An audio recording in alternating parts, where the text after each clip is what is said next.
today at noon on 11Alive. We are seeing that lack of smell or altered taste can be a symptom. We answer your coronavirus-related medical questions. Because 11Alive is where Atlanta speaks. Televised newscasts not enough for you? Get even more at 11Alive's YouTube channel, where you'll find uncut interviews, extended body cam footage, live streams of Atlanta's biggest trials, and more. Subscribe to 11Alive today.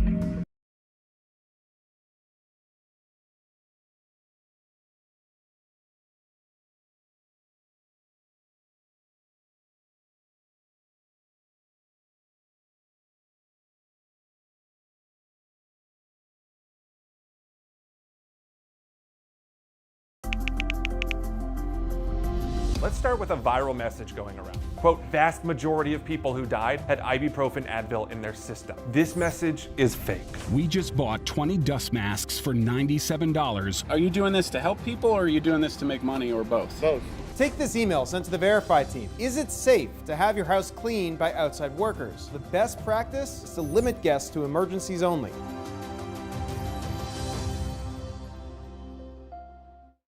We know things are changing every day, but we're here with you. Continuous COVID-19 coverage during primetime. We're committed to giving you facts, not fear. On 11Alive News Primetime, weeknights from 8 to 11 on WATF. There are everyday actions to help prevent the spread of respiratory diseases. Wash your hands. Avoid close contact with people who are sick. Avoid touching your eyes, nose, and mouth. Stay home when you are sick. Cover your cough or sneeze. Tonight on Primetime, a woman from Georgia identified as the victim in a cold case from the late 1980s. A look at where the investigation stands now. Plus, a rise in violent crime in Atlanta. We're talking to the president of the police union about what could be behind the uptick. And local students say they are looking out for their own health ahead of the next school year. Why some are pushing the districts to make these mandatory. 11Alive News Primetime on the ATL starts now. First tonight, new cases of coronavirus surging across the United States. At least 33 states are seeing an increase in the number of positive cases. The situation is bad in states like Texas and Florida, leading some states to reverse course on reopening. The governor of Texas saying if he could do it all over again, he would wait to reopen bars. The U.S. Health and Human Services Secretary warned yesterday that the window is closing for the United States to slow down the spread of the virus. Meanwhile, Governor Kemp is extending the coronavirus restrictions that are already in place in Georgia for another 2 weeks. They urge people to continue to shelter in place if they are in a long-term care facility or have a chronic condition. Now, that order had been set to expire Wednesday. So what's causing the numbers here in our state to rise? 11Alive's Faith Abube taking a closer look tonight. For the fourth day in a row, we're seeing near record-breaking COVID-19 cases here in Georgia. It's important to know there's a big lag in the time it takes between a person contracting the virus and when their positive test numbers get reported. But here's what we know about this spike. Over the past month, Georgia's daily number of new COVID-19 cases have continued to go up with a few dips in the numbers here and there. But 5 times in the past 10 days, we've broken the previous state records, including those we set back in April. On Friday, for example, we set a new record for new cases. And then Saturday, we broke that record with 1,900 new cases. And then Sunday, we broke it again with 2,225 new cases. Today, we saw 2,207 new cases. We talked to Monica Swan, an epidemiology professor at Georgia State University, about what this means. Preliminarily, it suggests that the younger adults are not taking the precautions regarding the social distancing and the wearing of the masks, and that they might have frequented the establishments that have been open. Where we have yet to see a spike is in deaths. Over the past month, that number has stayed relatively consistent. As of yesterday, Georgia has had more than 2,700 total deaths from COVID-19. And today, we added 6 more deaths to that number. But experts like Georgia Tech's Aditya Prakash say there are likely several reasons why. So we need to remember there is a lag, right? I mean, the cases don't translate immediately into deaths. there is a lag from hospitalization to death, and also there is a lag in reporting. So the increase in cases may translate into an increase in deaths in the same population. A big concern is that all these new cases will strain our hospital resources. This graph helps shows us the number of hospitalized patients right now. We were on a steady downward trend through May, but since early June, those numbers started going up again. Today, we have 1,359 hospitalized patients with COVID-19, bringing the weekly average up 26% from the previous week. So what does this mean? Even if the burden or the illness for those younger adults who are contracted COVID may not be as severe, they can still spread it to others. And so that is one of the big things that we really need to communicate to the population so that people, again, are taking precautions, and that the younger people who don't feel as vulnerable are also taking precautions to protect themselves, but also to protecting the vulnerable populations around them. I'm meteorologist Chris Holcomb from the 11Alive Storm Trackers, where we've been dealing with some scattered showers and storms. We had some really heavy stuff earlier in northwest Georgia. That's been falling apart, but we've had some outflow boundaries developing here from those storms as they fall apart in northwest Georgia, and that's causing still a few scattered showers and storms. These are still over on the west side. So here's what we're watching. We had some of those storms in Paulding County and into western Cobb, but look how they fall apart. I want you to notice that green line that comes out of that. That is an outflow boundary. That's almost like a mini cold front that comes up from the rain-cooled air, and then that helped to develop these storms that are down to the south. So you can see how these were pretty intense earlier, and now that outflow boundary right there came down, and that's what caused these storms to develop in Carroll County, where we have some heavy rain, thunder, and lightning. Also this in the northern parts of Coweta County, really close to Noonan, where we have some of that heavy rain and thunder and lightning moving through right now. We have about 16 lightning strikes in the past 15 minutes with those storms. Also additional storms over in Alabama. These in Anniston are really falling apart as they move into Cleburne County right along I-20. Still some lightning with that, but at least those are falling apart. And then over on the east side in Walton County, we had some showers there. Now in the northern parts of Morgan County, right there on the Oconee County line, those are also weakening as they move on over to the east as well. So for Metro Atlanta, not a lot of showers now, but we do have the chance for a couple of spotty showers, but we really think the trend is that these showers and storms will be diminishing. Take a live look out there right now. Let me show you what we're watching. This is our tower cam in Noonan. Oh yeah, we just showed you those showers that are in Coweta County right now, and this is evidence of that from our tower cam as we're looking toward those churches right down there in the downtown area. A lot of good heavy rain coming through. Now we don't expect these storms tonight to turn severe. There is just a marginal risk up in far north Georgia tonight that a couple of those storms there could be strong. I really think they're going to take that marginal risk away for the rest of the nighttime hours. Tomorrow though, the marginal risk comes back. Yes, we will have a better chance for showers and a few strong thunderstorms developing tomorrow. We'll give you more on the timing of when that's most likely to occur. Chris, thank you.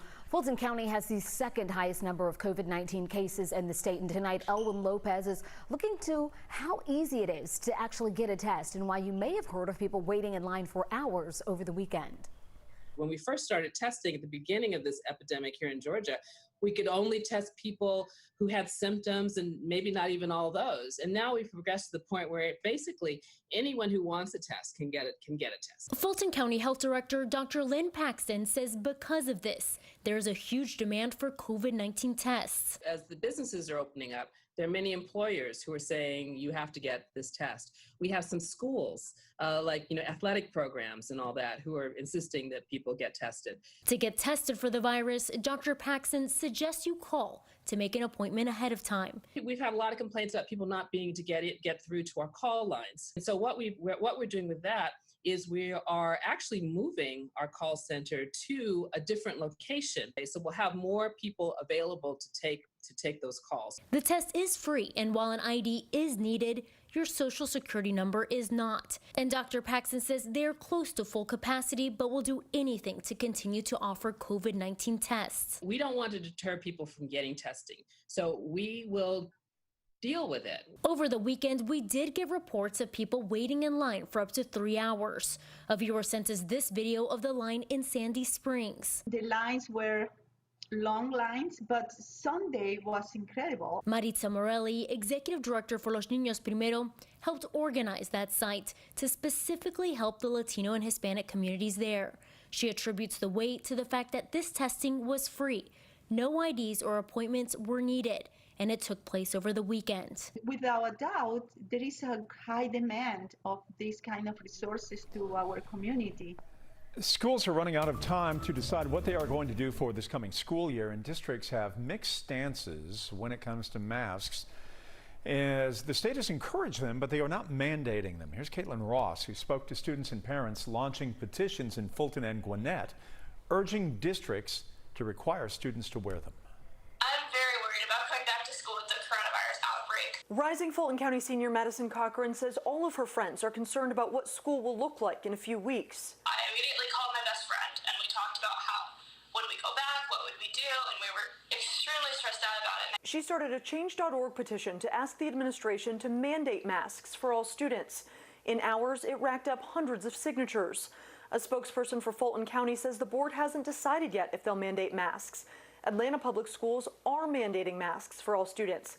Gwinnett County schools are not. These parents started their own petition to ask them to reconsider. It felt threatening in a way to have to open our home and invite, nearly 3,000 young people into our home, essentially, is what we would be doing. 11Alive medical expert Dr. Sujatha Reddy says wearing a mask is important to keep everyone safe, but she doesn't know how school districts will do it. It's a really hard thing to mandate, because then what are you going to do to enforce it? If someone doesn't want to wear a mask, are they going to be forced to go home? In just a few weeks, thousands of kids could be back together again in tight quarters. When you have your child in that environment, you're not only trusting the teachers, you're really trusting that the other parents are being responsible. Madison says she hopes her fellow students are taking it as seriously as she is. Putting all of those people together in one school without masks or social distancing policies enacted is just really going to be a hotbed for the spread of coronavirus. And this just into the newsroom a short time ago, the Fulton County School Board has approved a delayed start to the school year. The first day will be Monday, August 17th. School officials say that 1/3 of the schools will be used for polling places for the August 11th elections, and this will give crews enough time to disinfect the schools before classes begin on the 17th. Don't forget, we have a special coronavirus section on 11alive.com that has all the very latest information on COVID-19 in Georgia, including daily updates on a rising number of cases. Let's get you caught up on some of the other headlines here in Georgia. Adulted woman has been identified as the victim in a Pennsylvania cold case dating back to 1987. 37-year-old Donna K. Griffin's remains were found along a roadway in Northampton County, but her identity was only recently revealed through DNA analysis. Investigators say Griffin moved to Philadelphia in the 70s, and they're still working to figure out who killed her. A DeKalb County firefighter was injured while battling a house fire in Stone Mountain. We're told the firefighter broke his leg after falling on some debris. The fire department says this all started as a brush fire, which quickly spread to a home on Burnside Drive. The family was able to safely escape. And a local nightclub closing its doors, at least for now, after 2 people who attended an event tested positive for COVID-19. We showed you this video last week. It appears to show a huge crowd at Heretic on June 20th. The general manager says after the event that night, 2 people told him they had tested positive. Now he says all future events at the club have been postponed until further notice, and the club will issue full refunds. He also apologized to patrons, saying the advice coming from health professionals is a stark contrast to the guidelines coming from the state. Records show some violent crimes are going up in Atlanta. Next, why the head of the police union says you can trace it back to the Rayshard Brooks killing case. Straight ahead. And don't forget, we are streaming right now on our 11Alive YouTube channel. You can subscribe and join the conversation in the community section. There's more 11Alive News Primetime after this.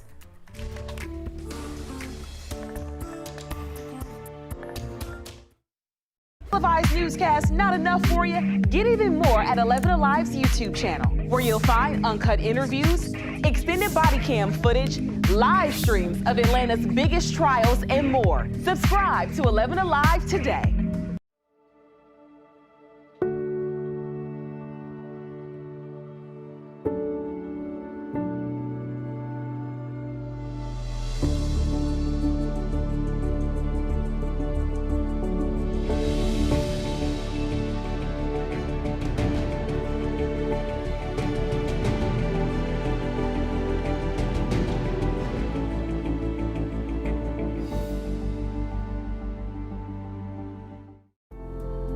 In times of great uncertainty, some things become more clear.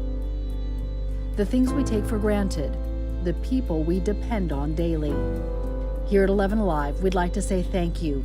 First responders, medical staff, sanitation workers, truck drivers, postal workers, and every brave Georgian doing their part to make a difference. We see you, we hear you, and we appreciate all that you do. Let's start with a viral message going around. Quote, vast majority of people who died had ibuprofen Advil in their system. This message is fake. We just bought 20 dust masks for $97. Are you doing this to help people or are you doing this to make money or both? Both. Take this email sent to the Verify team. Is it safe to have your house cleaned by outside workers? The best practice is to limit guests to emergencies only.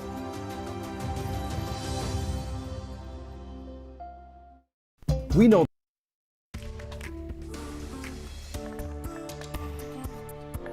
Data from the Atlanta Police Department showing that some violent crimes, they're on the rise, and some believe that change is part of the continued fallout surrounding the killing of Rayshard Brooks. The officers involved in his death now facing criminal charges.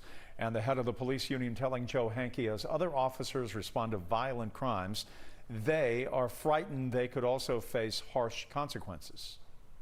After recent use of force incidents involving Atlanta, police-led officers being charged, and Mayor Keisha Lance Bottoms changed how such incidents should be handled. The union president for the police department tells me changes in crime data are an unintended but direct consequence. Officers fear the next traffic stop or arrest they make could lead to them being charged with the crime, says Atlanta Police Union President Jason Segura. The idea of going out and coming into contact with anybody that's going to have the potential for a resistance is just terrifying to officers right now because we have no playbook. It was removed. After Rayshard Brooks was shot and killed by police outside of Southeast Atlanta Wendy's on June 12th, Mayor Bottoms issued an administrative order and changed APD policy. That includes limiting the use of deadly force and requiring officers to intervene if they see other officers using force inappropriately. In the days after officers Garrett Rolfe and Devin Brosnan were charged with the shooting death of Brooks, the so-called blue flu took place. APD roll call sheets show officers called in sick 170 plus times. During that week, officers made 50 traffic stops compared to more than 3,000 in the same week during 2019. 0 narcotic arrests were made compared to 67 in 2019. And shooting incidents and aggravated assaults both went up. Segura says narcotic arrests specifically can quickly lead to struggles. For us to go and try to interdict that on the street, we're setting ourselves up for a use of force because 9 times out of 10 they're armed. 9 times out of 10 they run. 9 times out of 10 they fight. Add in the 3 weeks before the blue flu and crime trends still appear to be similar. Traffic stops and narcotic arrests down significantly compared to 2019 as shootings and assaults trend upward. On Thursday, Mayor Bottoms announced the city's newly formed Use of Force Council had given her 10 so-called early actions she could take to start reforming APD's use of force policy as they work on a more long-term plan. And we requested interviews today with Mayor Keisha Lance Bottoms and also the chair of the City Council's Public Safety Committee, but both were unavailable. Because there are people banking on us staying at home during local elections and primaries happening in states across the country. We have to vote like our life depends on it, because it does. A call to action from Beyonce during last night's BET Awards. The virtual ceremony was full of moving performances and stirring speeches, urging viewers to continue the fight against racial inequality. Former First Lady Michelle Obama presented the Humanitarian Award to Beyonce, asking voters to use their voices this election year. Robert Ababy also rapped a verse from a Black Lives Matter remix of his hit Rockstar with his face pressed against the ground and a knee on his neck, similar to the final moments of George Floyd's life. Floyd and Breonna Taylor were also honored during a performance by Alicia Keys. Those storms to the south and west of us here in parts of Coweta County and right there on the line of southern Fulton County, very heavy rain and a lot of lightning with those. These are not classified as severe, but we just got an update on these from the National Weather Service that they have about 40-mile-an-hour winds and some small hail in association with them. You can see here in Atlanta we're doing okay, and I want you to see this. Notice these storms that were in Paulding County earlier and in western Cobb. As they fell apart, the cold air coming from those as they fell apart apart caused that outflow boundary, and that's what caused those showers to develop down in Coweta County. You can see that again. See how they fall apart? Now watch that green line developing from that. That's almost like a little mini cold front with the cold air, the rain-cooled air coming in from those storms, and as they're collapsing, that made these storms then develop on the south side through Carroll County into Coweta County right there along 85. Southern parts of Fulton County seeing a little bit of lightning, and that's going to keep moving over to the east. So be aware of that in Fayette County as these storms move your way. Also, the trend is that they're most likely going to weaken a little bit too. We've got about 54 lightning strikes in the past 15 minutes. That's more than what we had when I first showed you this just a few minutes ago. So the lightning count is increasing with this. Again, right there in the Carroll County line and through much of Coweta County, right on top of Newnan, where we have that heavy rain. We had strong storms in Anniston earlier. Those have weakened as they move into Cleburne County. Some of those into the northern parts of Randolph County. And even more back toward Birmingham, those are going to be falling apart too. Here in Atlanta, we're okay. No rain here. We've been tracking some of these showers over on the east side that came out of Walton County, the northern parts of Morgan, southern parts of Oconee County, moving into Greene County, right there on that north end of Lake Oconee. There's some heavy rain with that. We may see some lightning developing with that as well. And then as you can see, as we widen out a little bit more, a few showers near Birmingham. We think those are going to weaken as they get closer to us as well. In Rome, you can see the streets here that are wet from the showers that came through just a little bit earlier. And then this is Coweta County. This is what I was just showing you a few moments ago on radar. With all the dark clouds in Coweta County, we have a lot of thunder and lightning out there. I think I just saw a lightning flash come from this as we were coming to this camera there in Newnan with those dark clouds and very heavy rain that are falling. And those showers should be diminishing there pretty soon. Now, I mentioned earlier how far north Georgia has a marginal risk tonight. Tomorrow, that marginal risk, or that dark green color, which is the level 1 of 5 risk, extends down covering more of North Georgia into metro Atlanta and areas to the east of us. It's in these areas tomorrow where some storms that develop could contain some damaging wind, hail, heavy rain, frequent lightning as well. And then on Wednesday, we don't get a break. We're going to see additional scattered showers and storms. Some of those could be severe as well on Wednesday with this level 1 of 5 risk that's going to be sticking with us there. Now, today was the hottest day so far of the year. We got up to 93 degrees, and the most 90s that we've ever had in a year was just last year when we had 91 days of 90 or above. The average is 37 days of 90 or above. This year so far, we've only had 4 days at 90 or above. Today was the 4th day of that with that high of 93 degrees.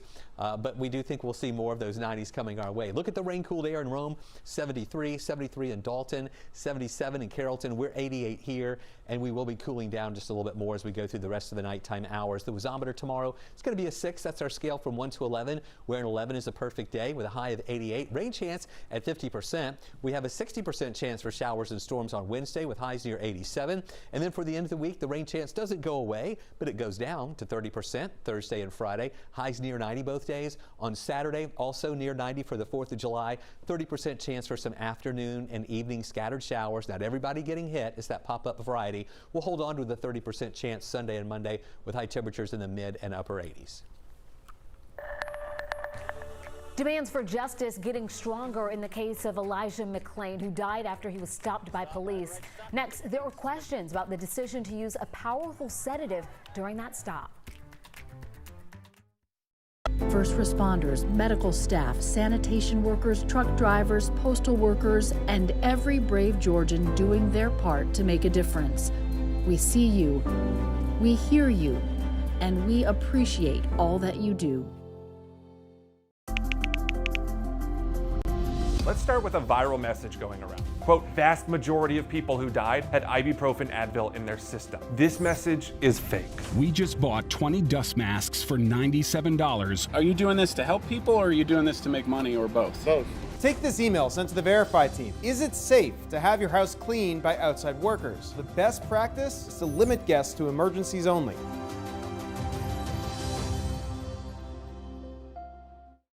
We know things are changing every day, but we're here with you. Continuous COVID-19 coverage during primetime. We're committed to giving you facts, not fear. On 11Alive News Primetime, weeknights from 8 to 11 on WATF. There are everyday actions to help prevent the spread of respiratory diseases. Wash your hands. Avoid close contact with people who are sick. Avoid touching your eyes, nose, and mouth. Stay home when you are sick. Cover your cough or sneeze. Clean and disinfect frequently touched objects with household cleaning spray. For more information, visit cdc.gov/COVID-19. This message brought to you by the National Association of Broadcasters and this station.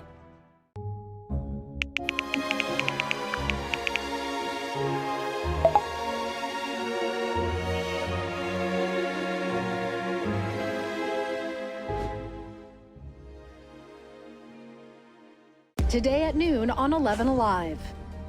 We are seeing that lack of smell or altered taste can be a symptom. We answer your coronavirus-related medical questions. Because 11Alive is where Atlanta speaks. Televised newscasts not enough for you? Get even more at 11Alive's YouTube channel, where you'll find uncut interviews, extended body cam footage, live streams of Atlanta's biggest trials, and more. Subscribe to 11Alive today.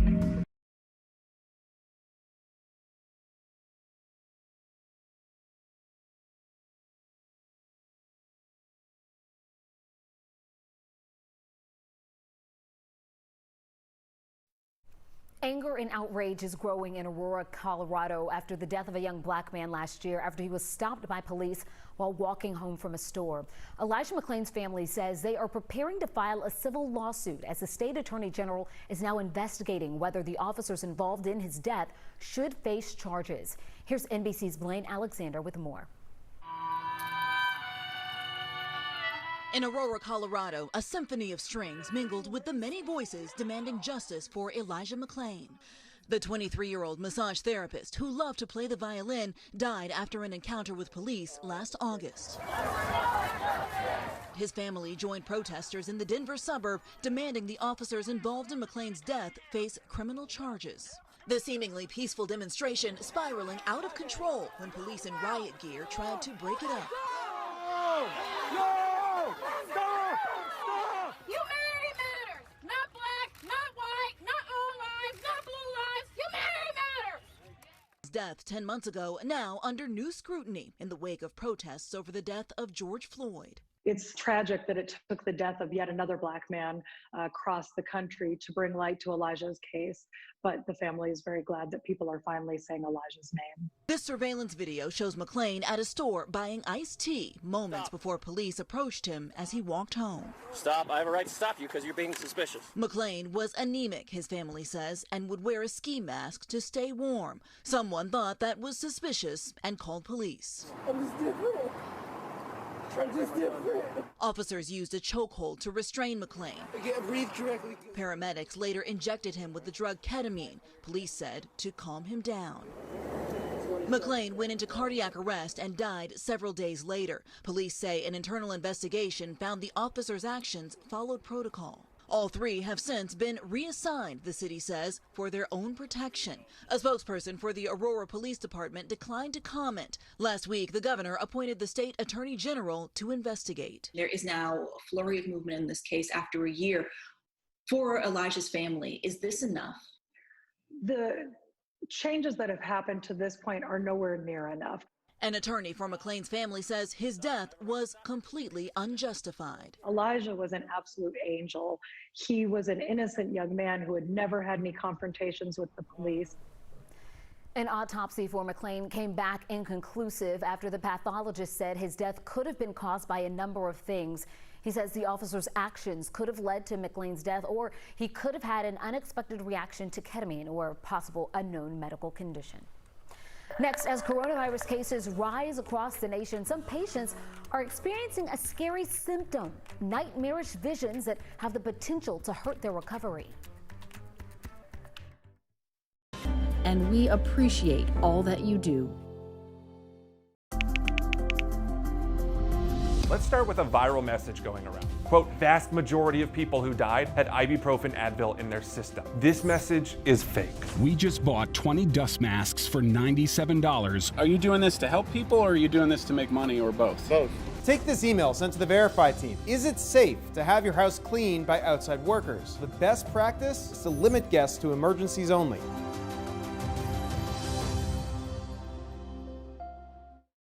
We know things are changing every day, but we're here with you.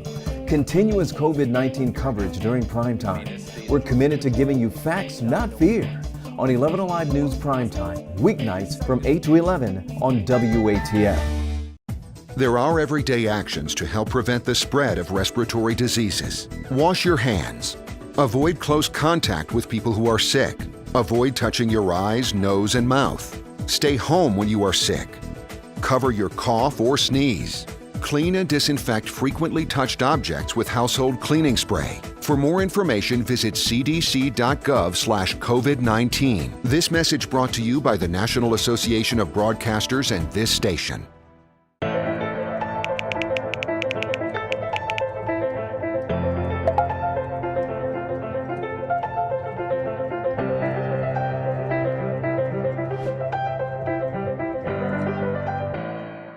Today at noon on 11Alive.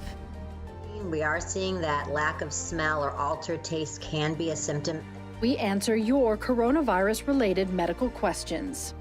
Because 11Alive is where Atlanta speaks. Televised newscasts not enough for you? Get even more at 11Alive's YouTube channel, where you'll find uncut interviews, extended body cam footage, live streams of Atlanta's biggest trials, and more. Subscribe to 11Alive today.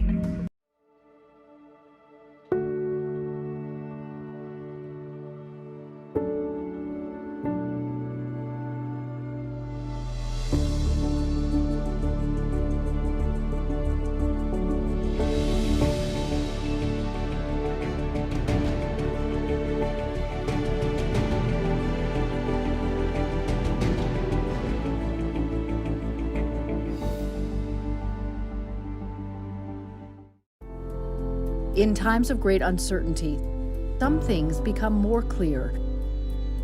The things we take for granted, the people we depend on daily.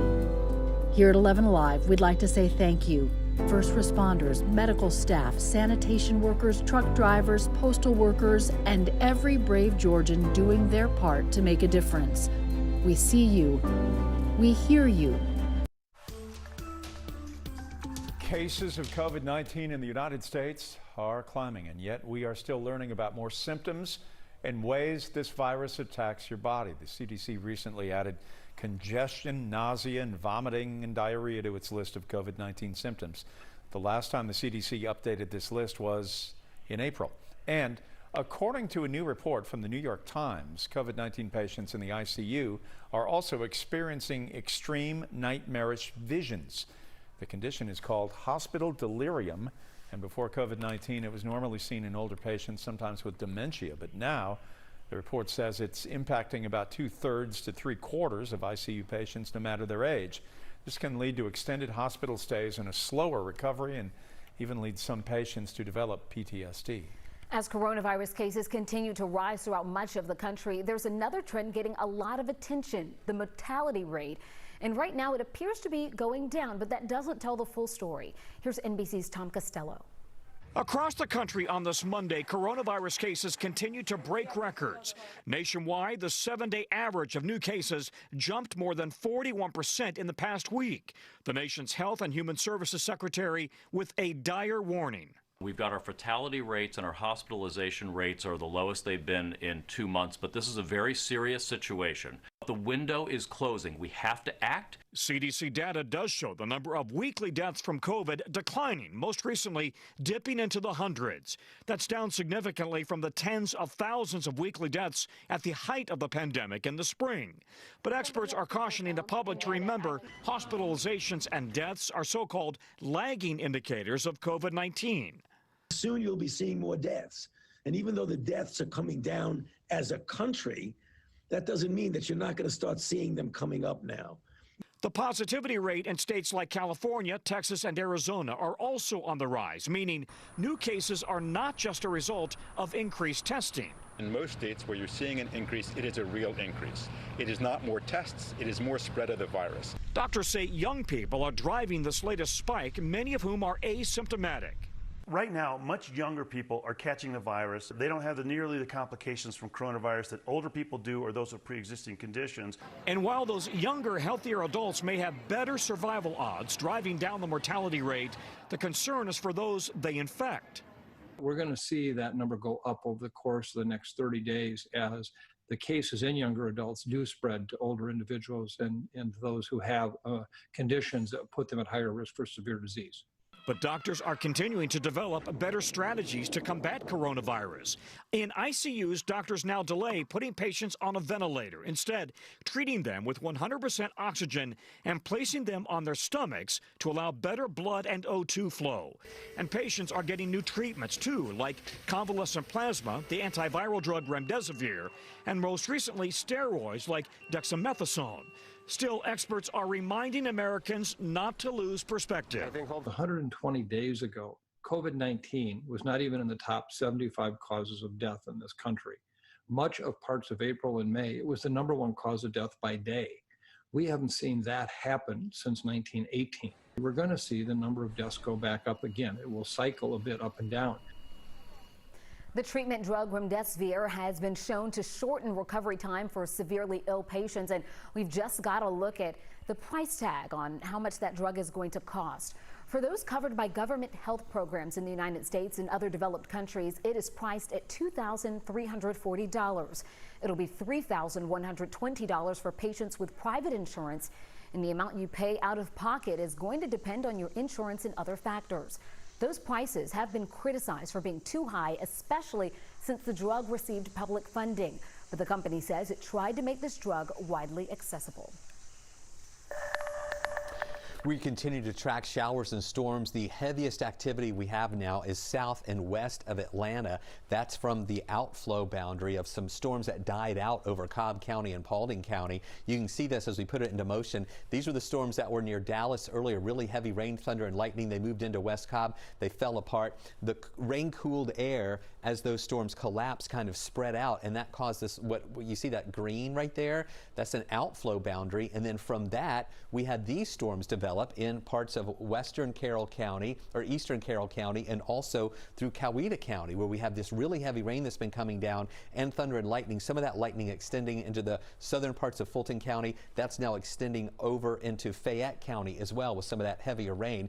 We have about 65 lightning strikes in the past 15 minutes. That's a lot of lightning just in that one cell right here in parts of Coweta and Fayette County. Those storms in Anniston have been falling apart as they move into Cleburne County. Just some rain there, a little thunder and lightning. Also over on the east side, we're fine in Atlanta, but over on the east side, we've been tracking some of these showers that were in the northern parts of Morgan County, southern parts of Oconee, moving into Greene County right now. On the far northern end of Lake Oconee, heavy rain, thunder, and lightning with those storms right now, too.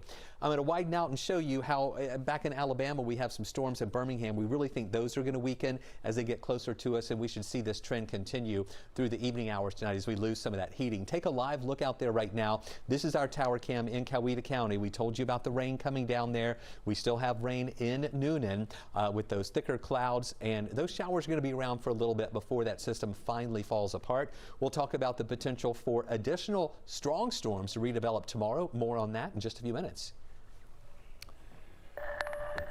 All right, in sports, NBA players can now reportedly replace the last name on their jerseys with statements relating to social justice.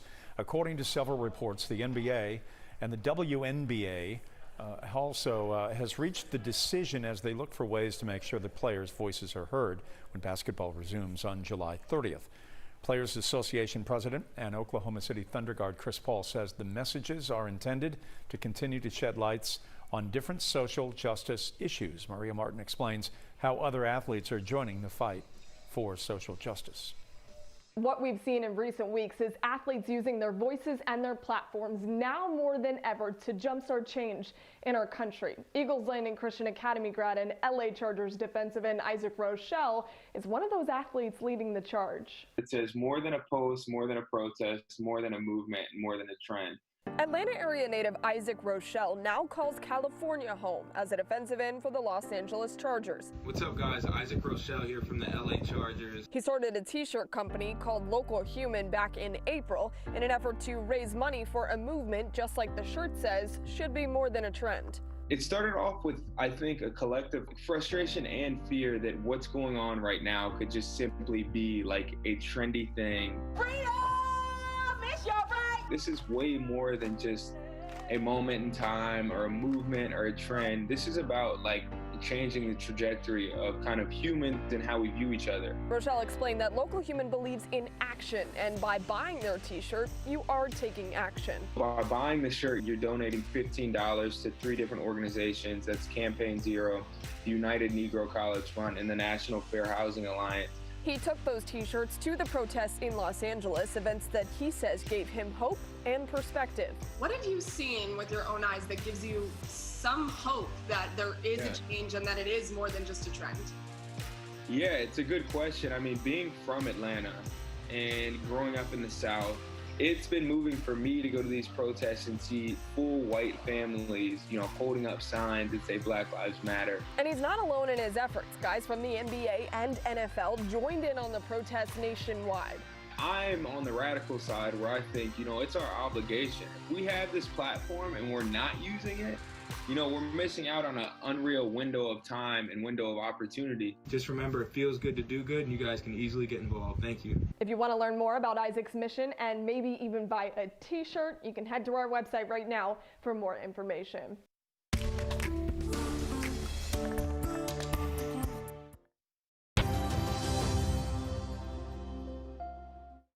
We know things are changing every day, but we're here with you.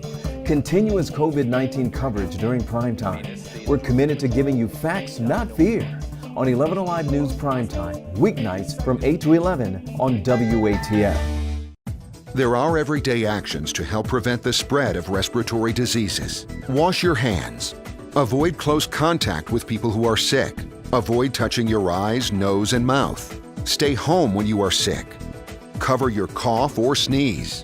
Clean and disinfect frequently touched objects with household cleaning spray. For more information, visit cdc.gov/COVID-19. This message brought to you by the National Association of Broadcasters and this station.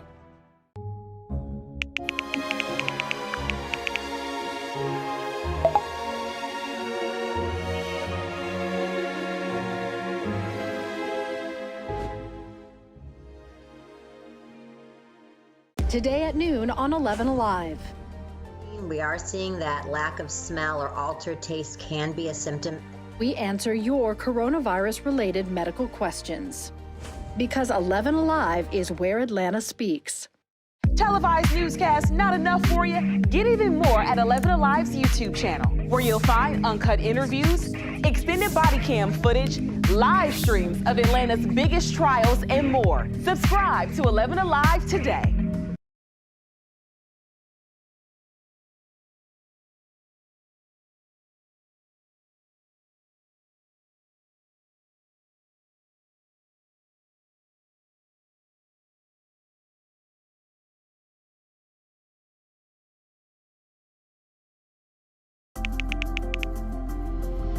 Let's start with a viral message going around. Quote, vast majority of people who died had ibuprofen Advil in their system. This message is fake. We just bought 20 dust masks for $97. Are you doing this to help people or are you doing this to make money or both? Both. Take this email sent to the Verify team. Is it safe to have your house cleaned by outside workers? The best practice is to limit guests to emergencies only.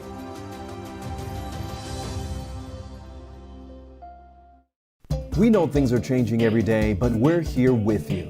Continuous COVID-19 coverage during primetime. We're committed to giving you facts, not fear. On 11Alive News Primetime, weeknights from 8 to 11 on WATF. There are everyday actions to help prevent the spread of respiratory diseases. Wash your hands. Avoid close contact with people who are sick.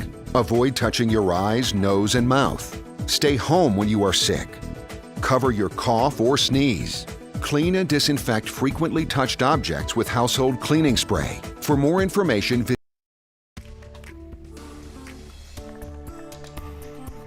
The White House is under pressure today to explain what administration officials knew and when they knew about reports that Russia put a bounty on the lives of U.S. service members in Afghanistan. Alice Barr is in Washington with the latest. The White House again on defense today, briefing members of Congress about allegations that Russia offered the Taliban money to kill American troops in Afghanistan.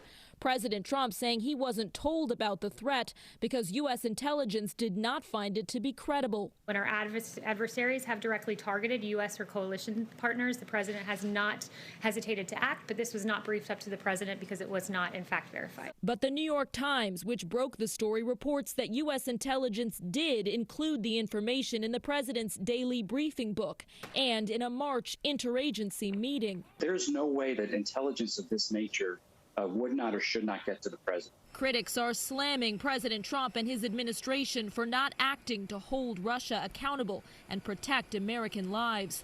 The Washington Post reports U.S. intelligence now believes the Russian bounties may have led to the deaths of several U.S. service members. Our troops need their commander-in-chief to defend them, and in fact he's done nothing of the sort and claims that he does not know. A spokesman for Russian President Vladimir Putin denying any involvement. This is really ridiculous to spread this kind of information. But a former U.S. ambassador to Russia says it fits a pattern of aggression by Putin.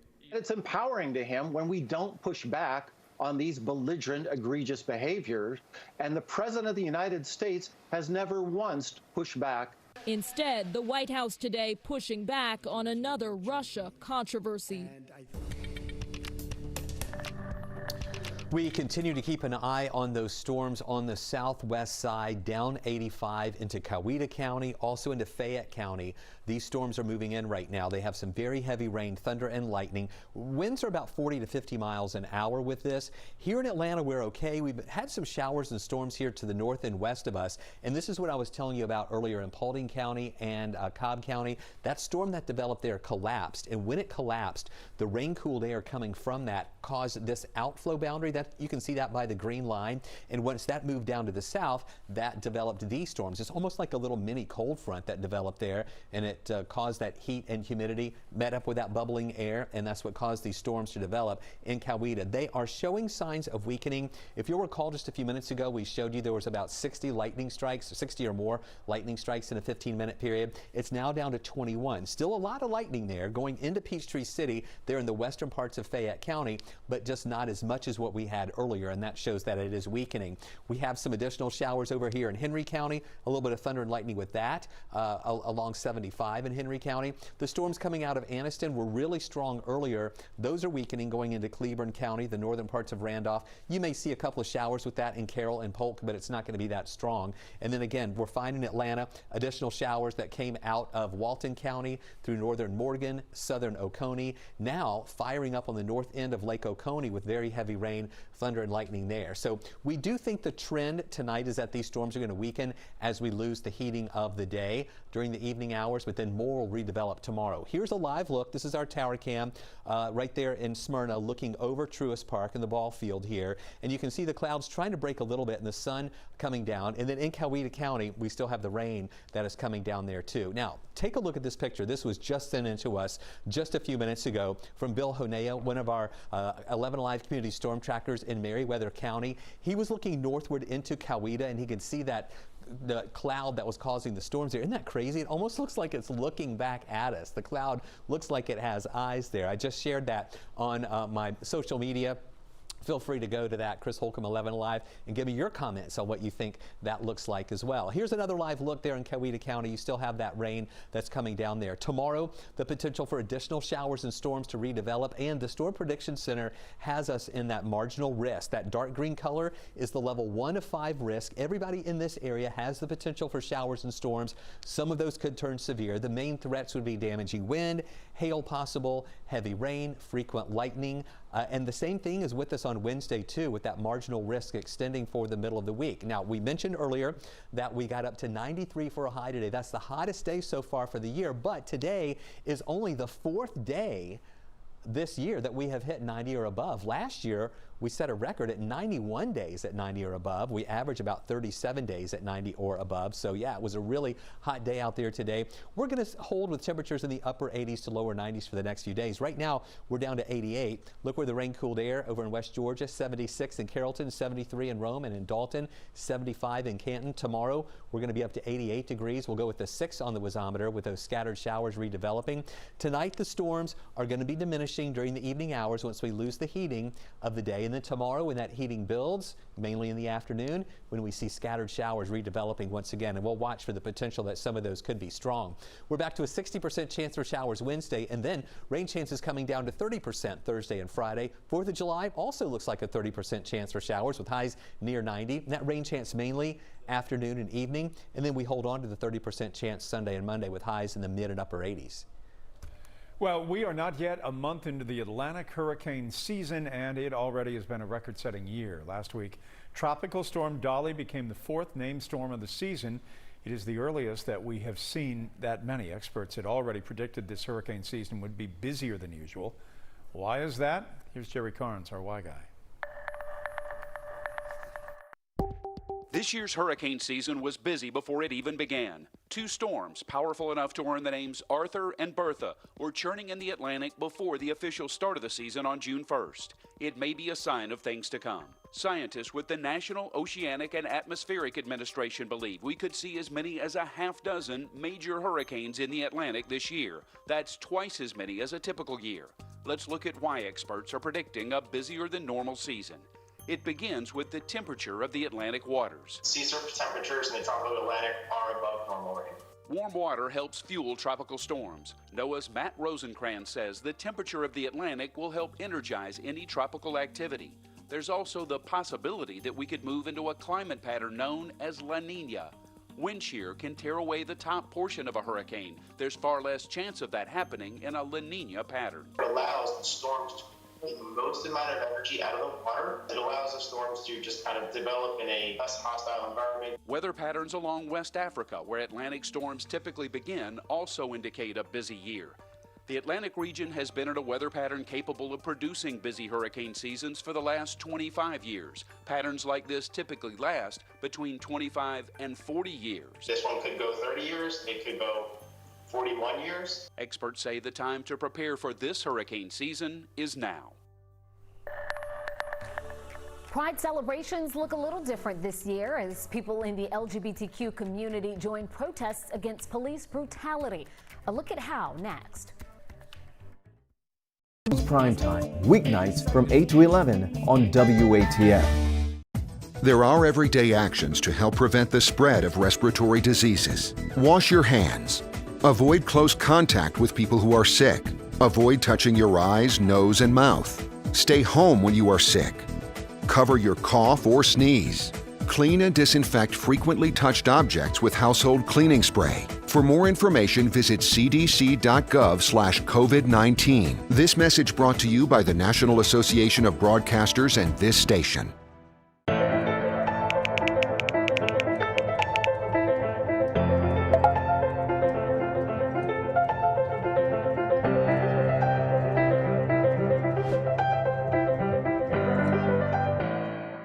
Today at noon on 11Alive.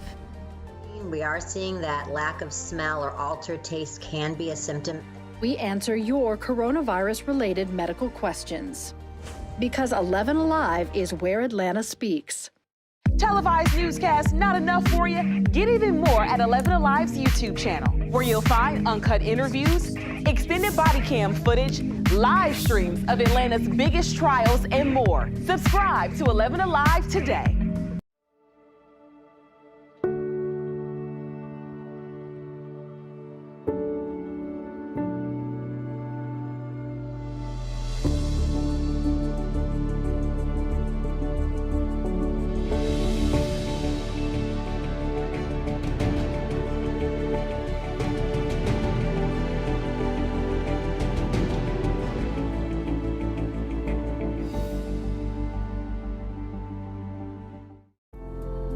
In times of great uncertainty, some things become more clear. The things we take for granted, the people we depend on daily. Here at 11Alive, we'd like to say thank you. First responders, medical staff, sanitation workers, truck drivers, postal workers, and every brave Georgian doing their part to make a difference. We see you, we hear you, and we appreciate all that you do. Let's start with a viral message going around. Quote, vast majority of people who died had ibuprofen Advil in their system. This message is fake. We just bought 20 dust masks for $97. Are you doing this to help people or are you doing this to make money or both? Both. Take this email sent to the Verify team. Is it safe to have your house cleaned by outside workers? The best practice is to limit guests to emergencies only.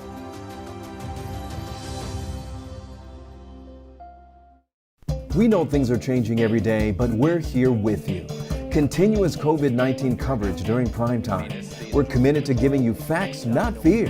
On 11Alive News.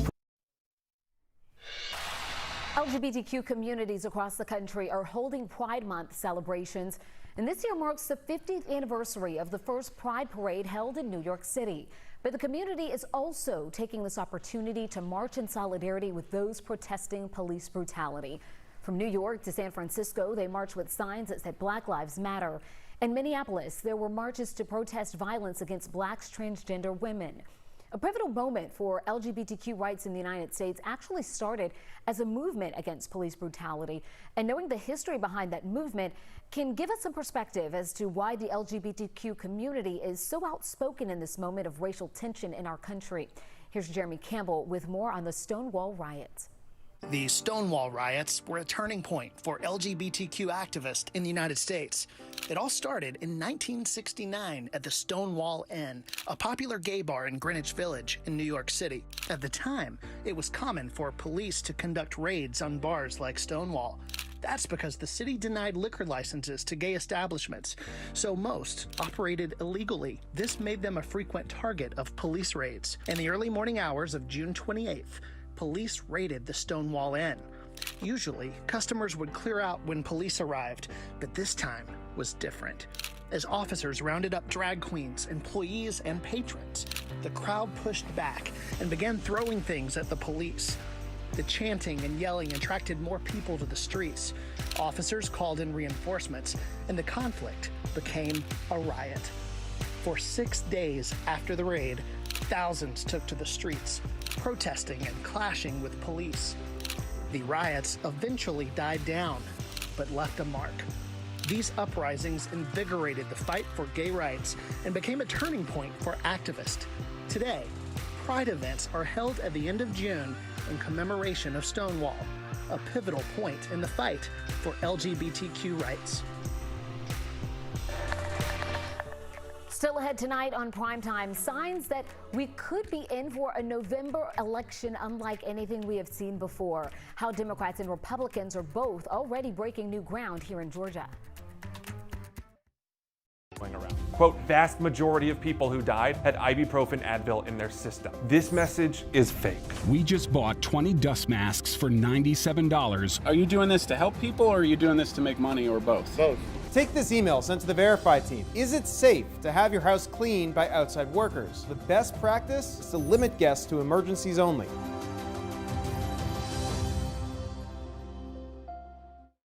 We know things are changing every day, but we're here with you. Continuous COVID-19 coverage during prime time. We're committed to giving you facts, not fear. On 11Alive News Primetime, weeknights from 8 to 11 on WATF. There are everyday actions to help prevent the spread of respiratory diseases. Wash your hands. Avoid close contact with people who are sick. Avoid touching your eyes, nose, and mouth. Stay home when you are sick. Cover your cough or sneeze. Clean and disinfect frequently touched objects with household cleaning spray. For more information, visit cdc.gov/COVID-19. This message brought to you by the National Association of Broadcasters and this station.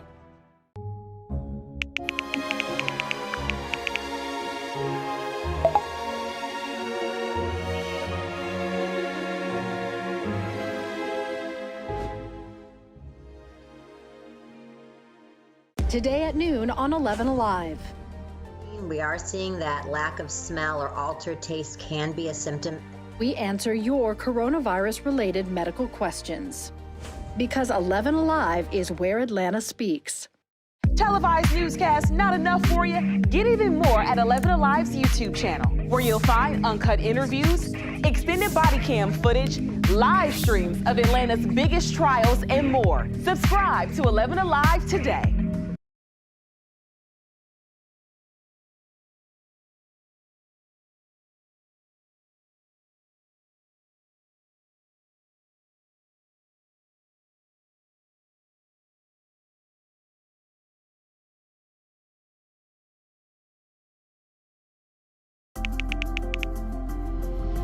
Let's start with a viral message going around. Quote, vast majority of people who died had ibuprofen Advil in their system. This message is fake.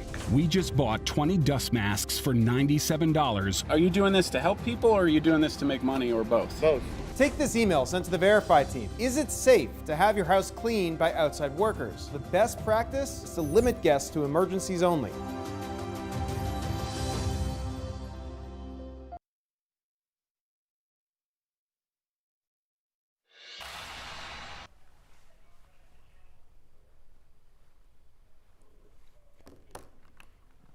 The Mississippi Senate has passed a bill to change the state flag, which contains a Confederate battle emblem, and it is the latest Confederate symbol rejected in the weeks following nationwide protests over racial injustice. Ole Miss football coach Lane Kiffin spoke about the issue, and Mississippi State head coach Mike Leach were part of a group that pushed for the removal. The governor has said he will sign it. Georgia has actually gone through a similar process of removing the Confederate flag from the state flag. Georgia put the Confederate flag on the state flag back in the mid-1950s, 1956, nearly 100 years after the Civil War had ended. Until the late 1940s, it was only used in places that honored Confederate soldiers. But Georgia introduced it when there was a huge push within the legislature to prevent integration. This was just 2 years before the Supreme Court decision of Brown versus the Board of Education. And here's what the state Senate said about that. When the battle flag was incorporated into the Georgia state flag, the state was in a desperate situation to preserve segregation. Resisting, avoiding, undermining, and circumventing integration was the 1956 General Assembly's primary objective. One of the representatives at that time who opposed adding the Confederate flag later said there was only one reason for putting that flag on there. Like the gun rack in the back of a pickup truck, it telegraphs a message. The legislature voted to remove the stars and bars from the state flag in 2001.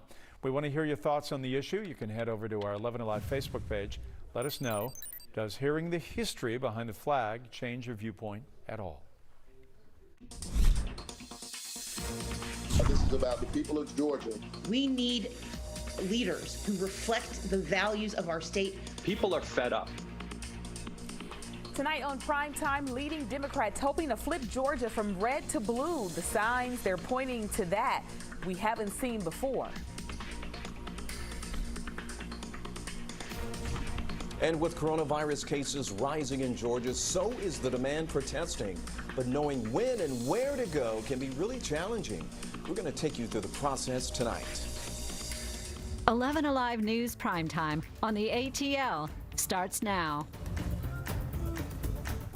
Focusing on the future, several major headlines today in Georgia politics as we prepare for what will likely be a generation-defining presidential election. Officials already putting into action lessons learned from our disastrous primary election earlier this month. Today, officials from Fulton County and the Atlanta Hawks announced the opening of Georgia's largest early voting precinct at State Farm Arena. The plan is to use it starting July 20th in the primary runoff, as well as for this fall's general election. Hundreds of arena employees will also be trained as poll workers, and MARTA will provide direct access, reopening its nearby rail station. The effort hopefully will ease the long lines and delays voters encountered on June 9th. All right, Aisha, meanwhile, three of Georgia's most prominent Democrats are now pointing to new voting data and trends out there. They say this could be the signal of the end of the Republicans' dominance in Georgia. 11Alive Doug Richards takes a closer look. The newest reason for Georgia Democrats' optimism about this November's election comes from a place where you might not expect.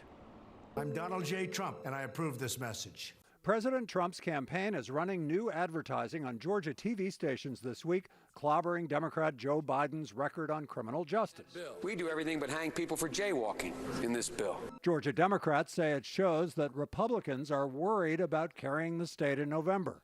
When is the last time a presidential candidate a Republican had to advertise in Georgia at all, let alone in June of an election year? Democrat Stacey Abrams told reporters there's a bright side to the crowds that flock to precincts for the June 9th primary. That day, voters had to tell poll workers whether they wanted to vote in Democratic or Republican races. And Democrats say 167,000 more voters pulled Democratic ballots. They say that's up 61% from the 2016 presidential primary. In the last year and a half, Democrats say 750,000 new voters have registered in Georgia, and that 45% of them are below the age of 30 and 49% are people of color. Trump and his allies will be on defense for the remainder of this general election campaign. Democrats nominated John Ossoff to face Republican Senator David Perdue in November. He is the divider in chief. The Democratic National Machinery is also helping Reverend Raphael Warnock in his jungle primary special election against Republican Senator Kelly Loeffler, Republican Congressman Doug Collins, and others. Is it up in the air? Absolutely. Republican strategist Brian Robinson says Georgia Republicans also have to find new voters. So we've got to go find those folks, get them registered, and then have a turnout effort to get them to the polls, much the way that Stacey Abrams did with the Fair Fight Action. If Democrats were to win either of the 2 U.S. Senate seats up for grabs in November, it would break a 20-year losing streak. Zell Miller was the last Democrat to win a U.S. Senate seat in Georgia. Our 11Alive political team is bringing you perspective and analysis throughout this important election year. So if there's an issue you want us to look into, just send us an email at whereatlantaspeaks@11alive.com. I'm meteorologist Chris Holcomb from the 11Alive Storm Trackers, where we continue to track showers and storms. I'm talking with about 241 people right now on Facebook Live. That's why you see my phone right here. Many people are sharing their experiences with the rain, thunder, and lightning that we've been dealing with today. And you can see some folks here talking about these storms in Coweta County and Fayette County, still with some heavy rain, thunder, and lightning. Finally, that storm is beginning to diminish. We're fine here in Atlanta. Those storms down on the south side actually came from these storms that were over Paulding County and Cobb County earlier. As those storms collapsed, they then caused that outflow boundary, and the storms then fired up in Coweta and Fayette. Now they're diminishing. We have some storms right out I-20 just past Lake Oconee. The north end of Lake Oconee had some heavy rain a few minutes ago and thunder and lightning. Now those storms are over near Greensboro. They're weakening. Northern parts of Jasper County, some storms just developing there with some thunder and lightning. Meanwhile, here in Metro Atlanta, things are looking okay. And the trend is going to be that these showers and storms will diminish during the rest of the nighttime hours. Let me take you out there right now, and you can see what we're watching. This is a live look in Coweta County, where you can see those dark clouds as those storms are now exiting and moving away. And for the rest of the nighttime hours, we're going to be fine. No strong storms expected here. Just those showers diminishing. But then tomorrow, we do have a risk for some strong storms to redevelop. We'll talk more about that coming up. All right, thanks a lot, Chris. You know, a demonstration in front of the governor's mansion tonight, activists and religious leaders are calling for Governor Kemp to veto the hate crimes bill he signed into law last week. 11Alive's Hope Ford joins us live now from the governor's mansion. What are people saying tonight, Hope? The protest is coming to an end right now.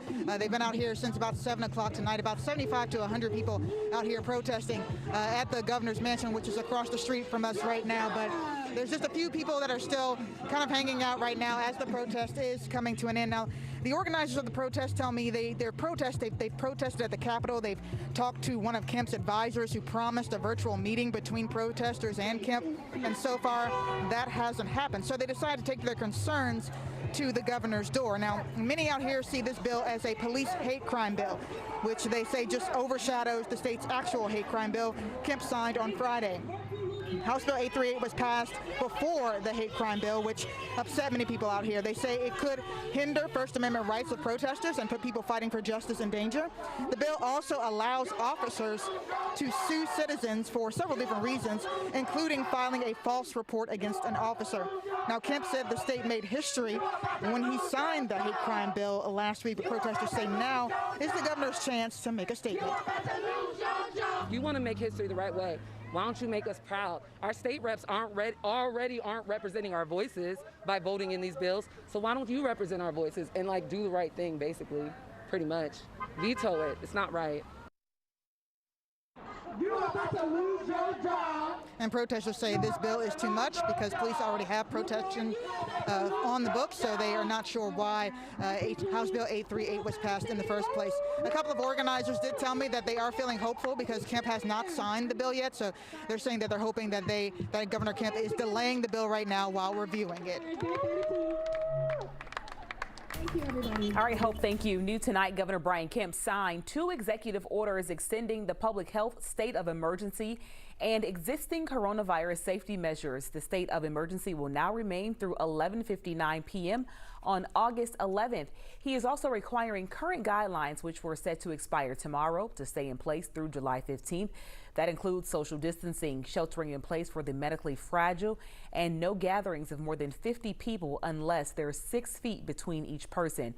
We have more details for you on 11alive.com. New cases of COVID-19 here in Georgia are still hovering around record levels. Today, the state added just over 2,200 new cases. In the past 10 days, we've shattered the state's single-day record 5 times. That includes Friday, Saturday, and again Sunday, when 2,225 new cases were reported from the day before. Over the past month, Georgia's daily number of new cases has dipped here and there, but overall, they continue to go up. A big concern is the strain this could put on hospital resources. This graph shows the number of hospitalized patients right now. We were on steady downward trend through May, but since early June, those numbers have started to go up again. Today, new cases have pushed the weekly average up 26% from the previous week. Many of those now hospitalized are younger adults. We talked to Monica Swan, an epidemiology professor at Georgia State University, about what this means. It is not just the increase in testing, it's really that there is severe illness and there is community spread. So the takeaway here is that we have to be very, very diligent. This is absolutely not a hoax. We have to take precautions. We have to protect one another. When it comes to deaths, Georgia has yet to see a spike. Over the past month, that number has stayed relatively consistent. As of yesterday, Georgia has had more than 2,700 total deaths, and today we added 6 more to that number. And again, because of the way the disease works, it takes a while to affect hospitalizations and deaths. Right now, more people are getting tested for COVID-19, many before trips, others just for peace of mind. Tracy Amick-Pierre tells us how these higher numbers are impacting countries and counties across Metro Atlanta. We're supposed to go out of town for 4th of July and just wanted to be responsible and, be aware of what I may be infecting others with. Julia Carpenter woke up last Wednesday with body aches, a headache, and a fever. So she tried to get a test for COVID-19 through her primary care doctor in Fulton County. With a fever, she couldn't go into the office, but could get tested at Wells Street. The first available slot was 2 days later at 7 p.m. I thought it was going to be a drive-up sort of swab test, and it wasn't. It turned out to be an appointment not for a COVID test, but for a telemedicine. So she went through her symptoms again and was told a scheduler would call her to set up the place and time to finally take the test. Over in Gwinnett County, Amir also wanted to take a test so he could take a trip this week. After trying to book an appointment online for 5 hours, he gave up. You either get logged off or you get the error message. Now we're hesitant. Now, we're not sure if we want to get together. Dr. Audrey Arona is the CEO of the Gwinnett County Health Department. She says it's not just getting the test that's taking longer these days, but the results are taking longer too. Our turnaround time used to be 24 to 48 hours, and now the lab's a little bit overwhelmed, and so it's taking 4 to 5 days. Carpenter finally connected with the scheduler on Monday and set up an appointment for her test this Wednesday, 1 week after she first tried to take a test. She just hopes it's not too late. And at this point, I feel like it would probably be negative. That was Tracy Amick-Pierre reporting. Dr. Arona says there is a window when tests are most accurate. If you get tested too soon after exposure, the virus may not show up yet. And if you wait too late, it may not show up anymore. That window is 10 days after initial infection, and having symptoms is usually a good indicator that the time is right. Up to $10,000 in reward money now being offered for information leading to this guy right here on your screen. Atlanta fire investigators tell us he may have vital information related to the fire that destroyed the Wendy's on University Avenue. Authorities believe several people may have been involved with deliberately setting that blaze. It happened less than a day after a former Atlanta police officer fatally shot Rayshard Brooks in the parking lot. Last week, Natalie White was arrested and charged with arson in this case. She is currently under house arrest. And tomorrow, the former officer who shot Rayshard Brooks will have a bond hearing. Garrett Rolfe is now facing felony murder and 10 other charges in the case. He and another officer got into a struggle with Brooks as they tried to arrest him for DUI. You're going to find a lot more information, including our in-depth investigation into complaints about Rolfe's previous conduct. It's under the Reveal section of 11alive.com. Well, the state may not require one, but a growing group of students and parents say that doesn't matter. The push to change mask mandates before the start of the school year. And don't forget, we're streaming for you right now on 11Alive's YouTube channel. If you'd like to take us on the go, subscribe there and join the conversation in the community section. We've got more 11Alive news in prime time coming up for you after the break.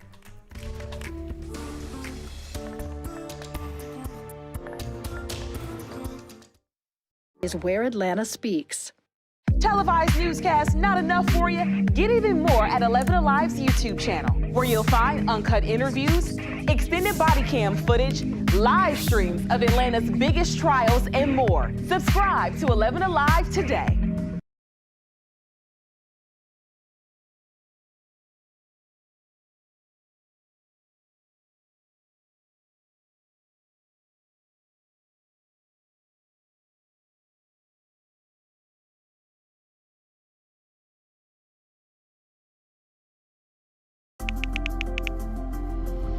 Let's start with a viral message going around. Quote, vast majority of people who died had ibuprofen Advil in their system. This message is fake.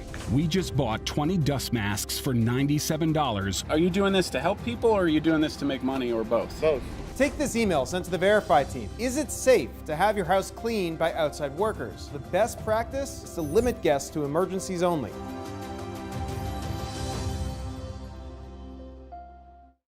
We know things are changing every day, but we're here with you.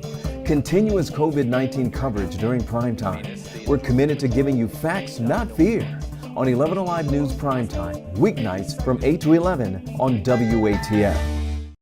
There are everyday actions to help prevent the spread of respiratory diseases. Wash your hands. Avoid close contact with people.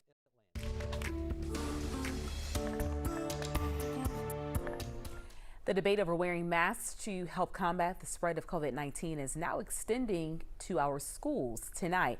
We're asking, hey, what do you think about this? Should districts require students to wear masks? Right now, the majority of you say yes. It's something to think about. As districts prepare to reopen in just a few weeks, school administrators are working hard to put together plans that meet CDC guidelines, but some families don't think the plans go far enough. Caitlin Ross reports. Thousands of parents, students, and teachers have signed a petition asking school districts to mandate that students wear masks when school goes back in just a few weeks. While masking is mandatory for most teachers, for students, it varies. It seems to me it makes no more sense than saying, well, not everybody, 100% of people are going to follow traffic laws, so I guess we shouldn't have any. That doesn't make any sense. Parents Dave Rainey and Deanna Spurlin started a petition to ask Gwinnett County to reconsider masks for all students. Right now, the district says it's optional. Given that the stakes are literally life and death, that doesn't strike me as good enough. Within hours, dozens of people had commented on the petition, saying without masks, the other people in their household are at risk. One saying the plan will contribute to the spread of COVID-19. The district did not respond to our calls for comment, but their plan outlined that all of the restrictions may not be feasible to follow. It's difficult for some people to wear the mask. It's difficult in truth for everybody to wear the mask. And I just feel like someone who is, high school age is old enough to process that this is something we have to do for the good of the community. Hundreds of people in Fulton County signed a similar petition, asking administrators to consider the safety of everyone at the school. Teachers have written to say they're concerned about their safety and well-being. So I feel like this is on everybody's minds. Neither Fulton nor Gwinnett would talk to us about their masking policies today, but we did talk to our medical expert, Dr. Sujatha Reddy. She says masking is important in returning to school, but more importantly, students should be 6 feet apart at all times. A short time ago, the Fulton County School Board approved a delayed start to the school year. The first day for students will be Monday, August 17th. School officials say 1/3 of the school will be used for polling places for the August 11th elections. And this will give crews enough time to re-disinfect the schools before classes start on the 17th. All right, Hamilton fans, you will be able to watch the Broadway hit this weekend on Disney+, but you're going to have to wait until next year to see that in person and other shows as well. All Broadway performances are canceled in New York City through the end of 2020 in order to put new coronavirus safety policies in place. Theaters are now extending ticket refunds and exchanges through January 3rd, and tickets for next year's performances will go on sale in the next few weeks. Hey, there's some good news for Georgians out there. Six Flags Whitewater is now back open for business. Right now it's limited to season pass holders and special members. It's going to open up to the public on Friday, and there are some changes here. The park is now completely cash-free, digital payments only. All guests must make a reservation, and masks are required except in designated areas or if you're in the water, of course. I'm meteorologist Chris Holcomb from the 11Alive Storm Tracker, sitting here talking with between 100 and 200 people. About 150 people on Facebook Live right now, having a great conversation about the rain that's moving through the area right now, the storms. I've had a lot of folks saying that they're experiencing those storms that are falling apart down on the south side. Other people are talking about how muggy and humid it is out there with the warm air still around this evening. If you want to join the conversation, just go to my Facebook page, Chris Holcomb 11Alive, and after I finish this weather, I'll chat with you guys a little bit more on Facebook Live. Atlanta, we're doing good here. We had showers and storms over North Georgia earlier. Those have diminished. We even had some on the west side of metro Atlanta. As those were diminishing, it caused this outflow boundary that made these storms develop down in Coweta County with heavy rain, thunder, and lightning. It even had 40 to 50 mile an hour winds there.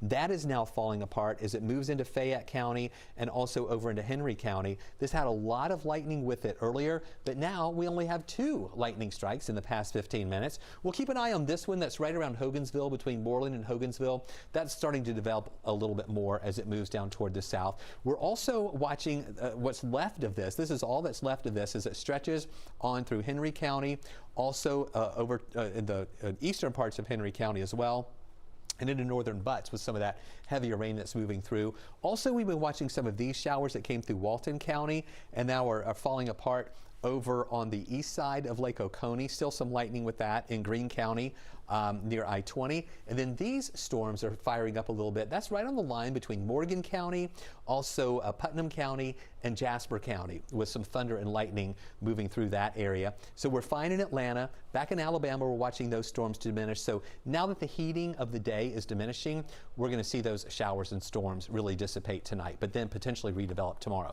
I want to show you some pictures. These were sent in to us by our 11Alive community storm trackers. Would you look at this? This is a picture from Bill Honea in Meriwether County. He was in Meriwether County looking northward into Coweta County, and he saw this cloud there with the storms that were going through Coweta a little bit earlier. That just looks crazy to me. It almost looks like that storm is looking back at us, or it looks like E.T. or something there with that storm. So thank you, Bill, for that. This is from Tammy Lee in Carrollton. She got a picture of these clouds as the storms were rolling through her area in Carrollton. Great shot. Thank you so much, Tammy, for sending us that picture. Tomorrow, we have the potential that more showers and storms are going to redevelop with the marginal risk. That's the dark green color here, indicating level 1 of 5 risk for severe storms to develop tomorrow. And then on Wednesday, that level 1 risk expands down to the south. Just expect tomorrow and Wednesday in the afternoon and evening the potential for some strong storms to redevelop. Remember last year, we set a record for the most number of days at 90 or above. At 91 days at 90 or above, the average is 37. So far this year, we've only had 4 days at 90 or above, and today was one of them. In fact, we hit 93, and today was the hottest day of the year so far. Right now, with some of that rain-cooled air up in North Georgia, temperatures have dropped into the 70s. We're still in the 80s here. Peachtree City just dropped to 74 with the rain-cooled air. Athens, though, no rain, and 83. Tomorrow, we're going to go with a 6 on the wasometer, On our scale from 1 to 11, highs near 88, and some of those scattered showers and storms redeveloping in the afternoon. So here's a look at what we're watching with that 7-day outlook. We're going to have a 50% chance for showers Tuesday, 60% chance Wednesday, 30% chance Thursday and Friday, and then on the 4th of July, we also have about a 30% chance for showers with highs each day in the upper 80s to around 90, upper 80s and mid 80s for Sunday and Monday, but we'll hold on to that 30% chance for showers in the beginning of next week. Demands for justice getting stronger in the case of Elijah McClain, who died after he was stopped by police. Next, there are questions about the decision to use a powerful sedative during that stop. Doing this to help people, or are you doing this to make money, or both? Both.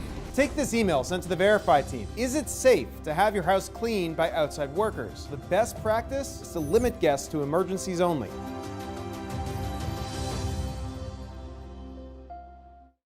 We know things are changing every day, but we're here with you. Continuous COVID-19 coverage during primetime. We're committed to giving you facts, not fear. On 11Alive News Primetime, weeknights from 8 to 11 on WATF. There are everyday actions to help prevent the spread of respiratory diseases. Wash your hands. Avoid close contact with people who are sick. Avoid touching your eyes, nose, and mouth. Stay home when you are sick. Cover your cough or sneeze. Clean and disinfect frequently touched objects with household cleaning spray. For more information, visit cdc.gov/COVID-19. This message brought to you by the National Association of Broadcasters and this station.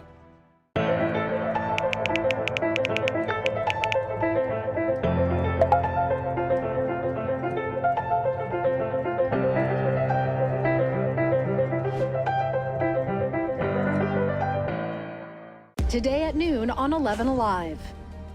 We are seeing that lack of smell or altered taste can be a symptom. We answer your coronavirus-related medical questions. Because 11Alive is where Atlanta speaks. Televised newscasts not enough for you? Get even more at 11Alive's YouTube channel, where you'll find uncut interviews, extended body cam footage, live streams of Atlanta's biggest trials, and more. Subscribe to 11Alive today.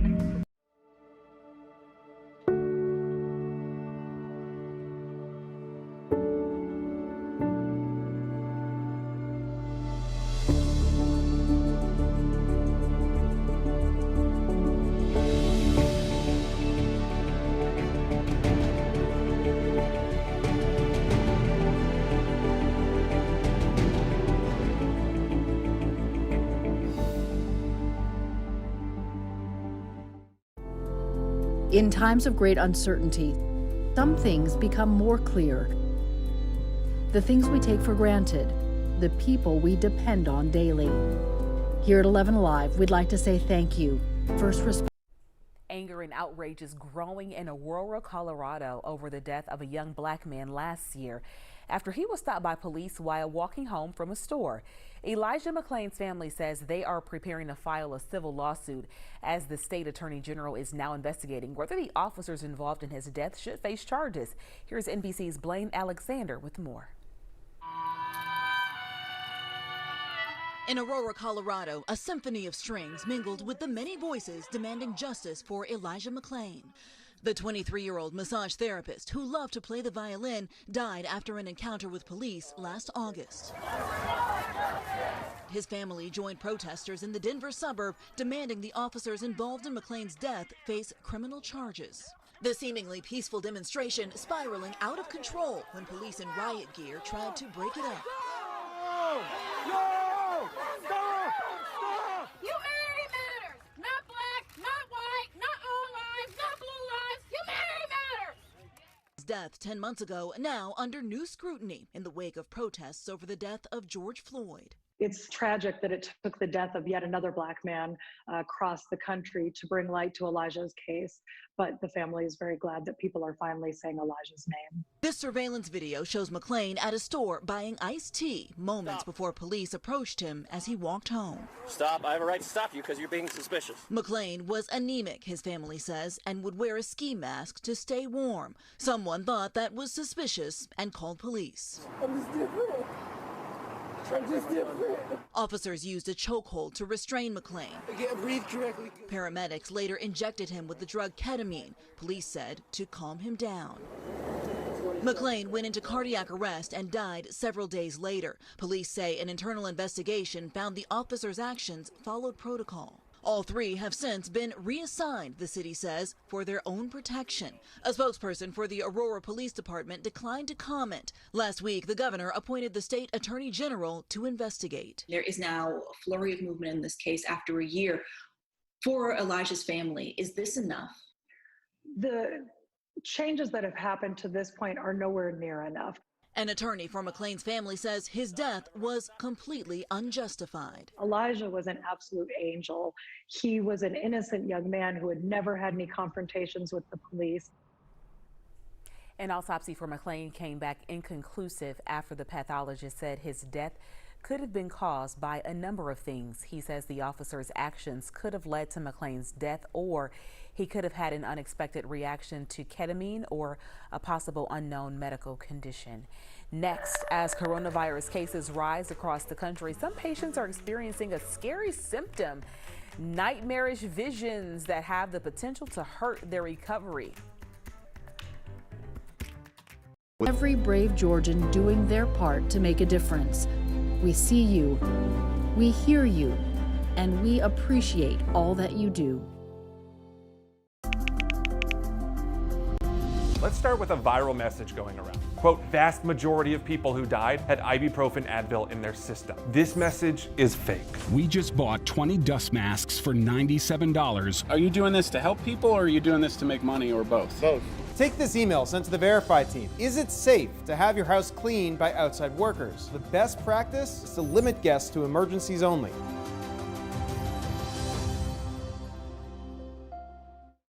We know things are changing every day, but we're here with you.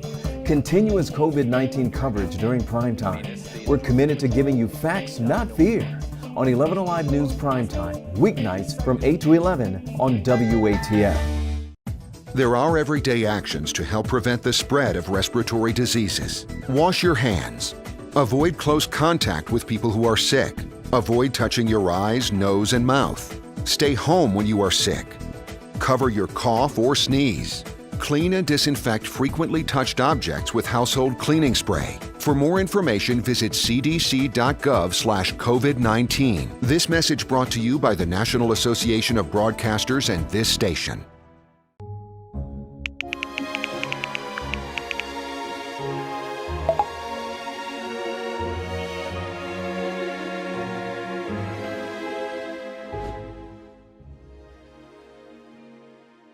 Today at noon on 11Alive. We are seeing that lack of smell or altered taste can be a symptom. We answer your coronavirus-related medical questions.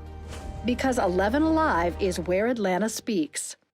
Televised newscasts not enough for you? Get even more at 11Alive's YouTube channel, where you'll find uncut interviews, extended body cam footage, live streams of Atlanta's biggest trials, and more. Subscribe to 11Alive today.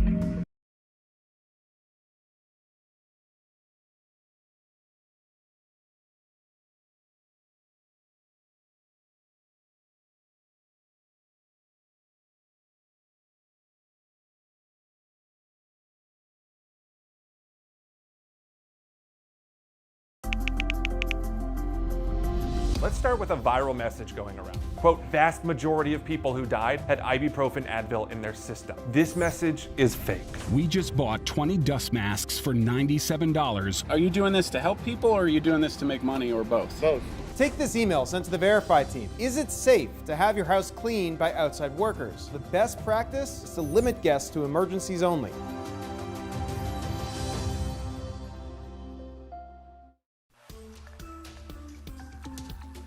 Cases of COVID-19 in the United States are climbing, and yet we are still learning about more symptoms and ways this virus attacks the body. So check this out. The CDC recently added congestion, nausea, vomiting, and diarrhea to its list of COVID-19 symptoms. The last time the CDC updated this list was back in April, and according to a new report, From the New York Times, COVID-19 patients in ICU are also experiencing extreme nightmarish visions. The condition is called hospital delirium. And before COVID-19, it was normally seen in older patients, sometimes with dementia.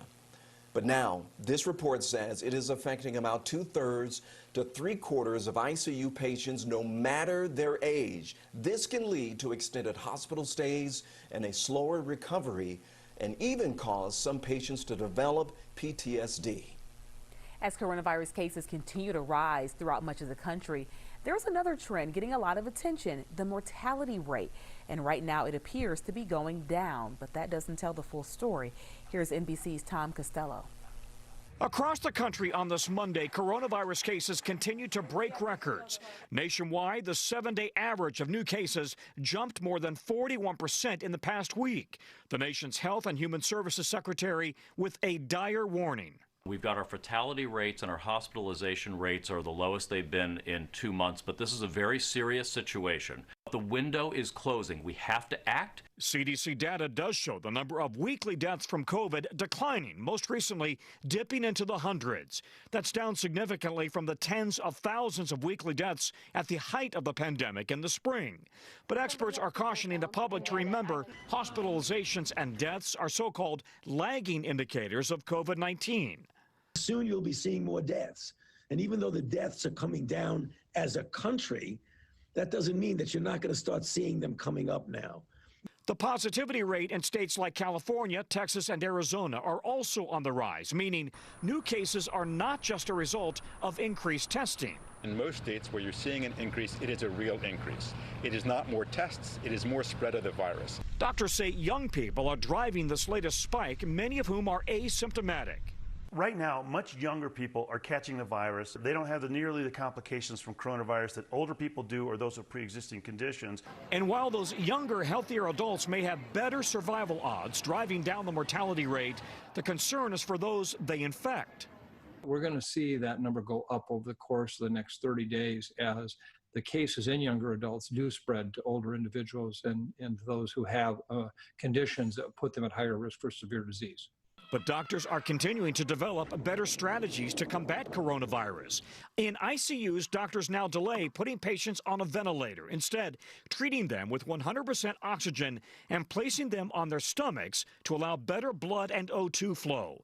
And patients are getting new treatments too, like convalescent plasma, the antiviral drug remdesivir, and most recently steroids like dexamethasone. Still, experts are reminding Americans not to lose perspective. 120 days ago, COVID-19 was not even in the top 75 causes of death in this country. Much of parts of April and May, it was the #1 cause of death by day. We haven't seen that happen since 1918. We're going to see the number of deaths go back up again. It will cycle a bit up and down.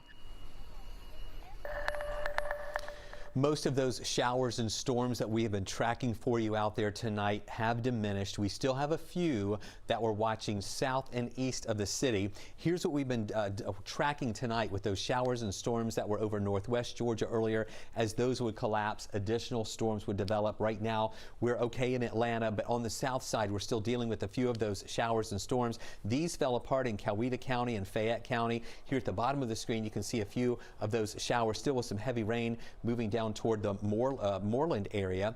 And then over toward McDonough, those showers are falling apart. And then in Butts County, right here, we have an area of rain that has just developed there in the northern parts of Butts County and has some heavy rain and thunder and lightning. That's about to move into Jasper County.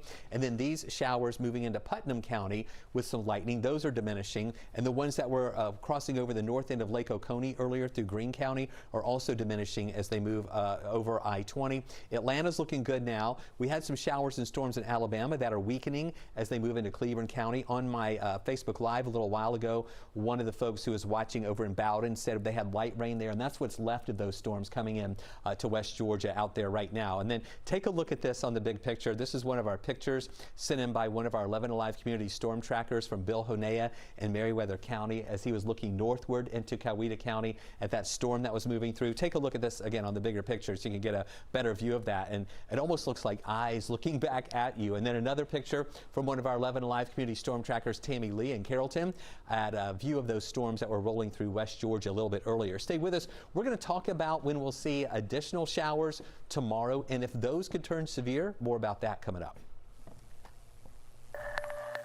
All right, Chris, we'll see you in a couple of minutes, sir. Speaking out from the basketball court now, NBA players can now reportedly replace the last name on their jerseys with social justice statements. This is according to several reports. The NBA and the NBA Players Association reached this decision as they are looking for ways to make sure players' voices are actually heard when basketball resumes on July 30th.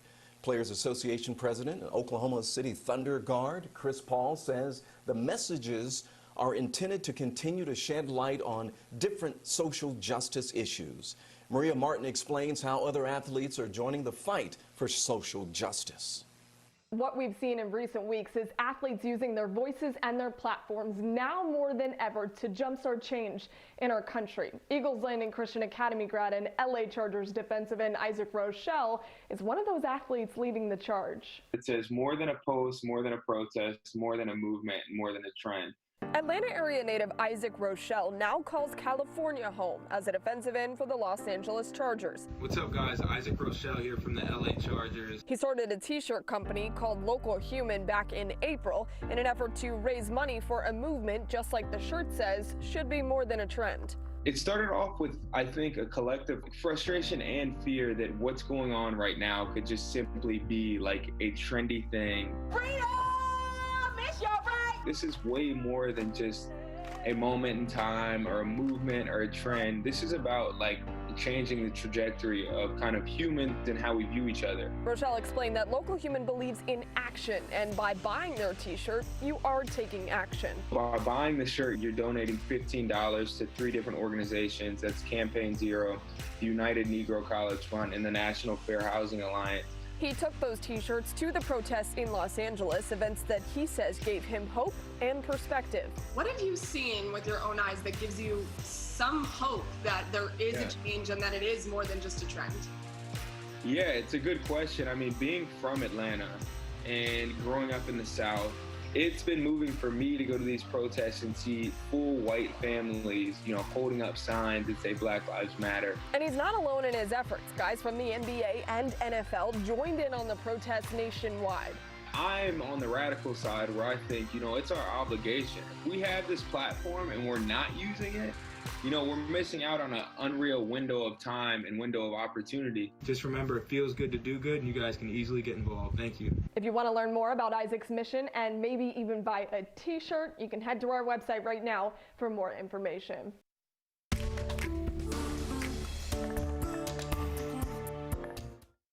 During primetime, we're committed to giving you facts, not fear. On 11Alive News Primetime, weeknights from 8 to 11 on WATF. There are everyday actions to help prevent the spread of respiratory diseases. Wash your hands. Avoid close contact with people who are sick. Avoid touching your eyes, nose, and mouth. Stay home when you are sick. Cover your cough or sneeze. Clean and disinfect frequently touched objects with household cleaning spray. For more information, visit cdc.gov/COVID-19. This message brought to you by the National Association of Broadcasters and this station.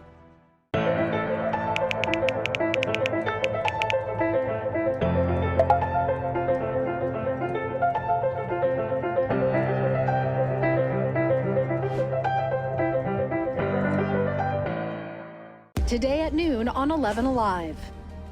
We are seeing that lack of smell or altered taste can be a symptom. We answer your coronavirus-related medical questions. Because 11Alive is where Atlanta speaks. Televised newscasts not enough for you? Get even more at 11Alive's YouTube channel, where you'll find uncut interviews, extended body cam footage, live streams of Atlanta's biggest trials, and more. Subscribe to 11Alive today.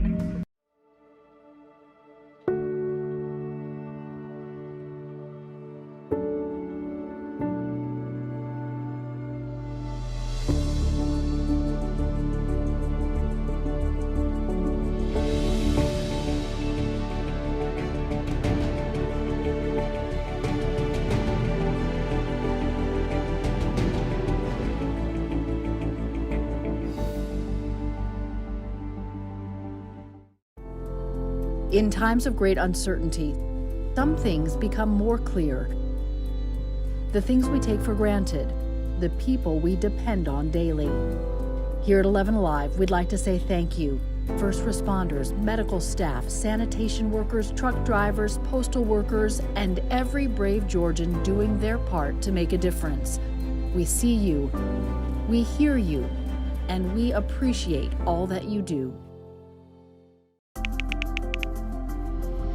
Let's start with a viral message going around. Quote, vast majority of people who died had ibuprofen Advil in their system. This message is fake. We just bought 20 dust masks for $97. Are you doing this to help people or are you doing this to make money or both? Both.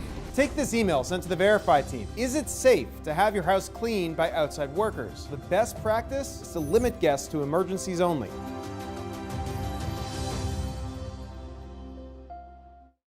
We know things are changing every day, but we're here with you. Continuous COVID-19 coverage during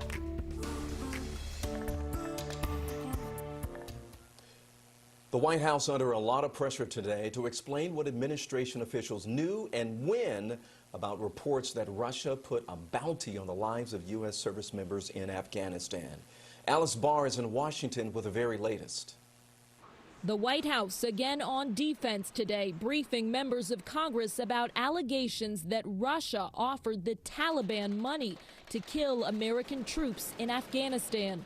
President Trump saying he wasn't told about the threat because U.S. intelligence did not find it to be credible. When our adversaries have directly targeted U.S. or coalition partners, the president has not hesitated to act, but this was not briefed up to the president because it was not, in fact, verified. But the New York Times, which broke the story, reports that U.S. intelligence did include the information in the president's daily briefing book and in a March interagency meeting. There's no way that intelligence of this nature would not or should not get to the president. Critics are slamming President Trump and his administration for not acting to hold Russia accountable and protect American lives.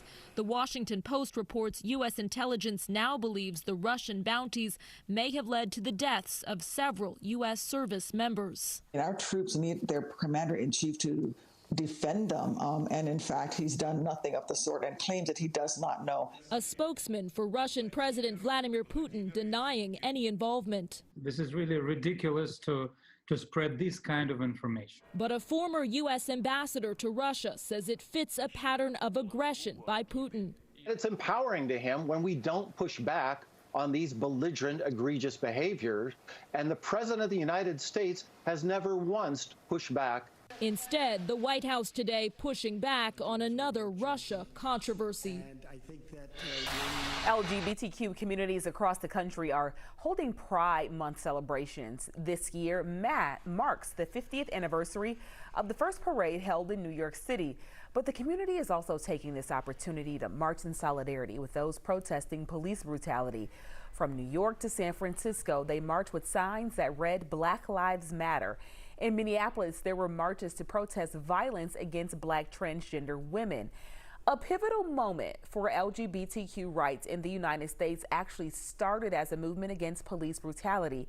And knowing the history behind that movement can give us some perspective as to why this community is so outspoken in this moment of racial tension in our country.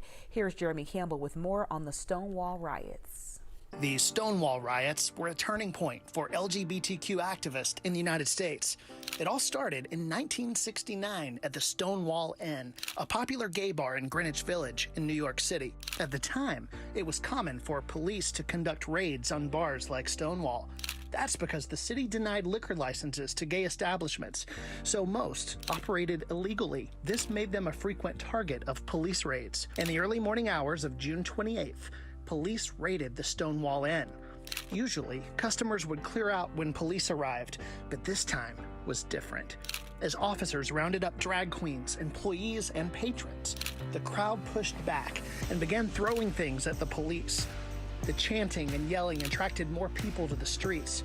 Officers called in reinforcements, and the conflict became a riot.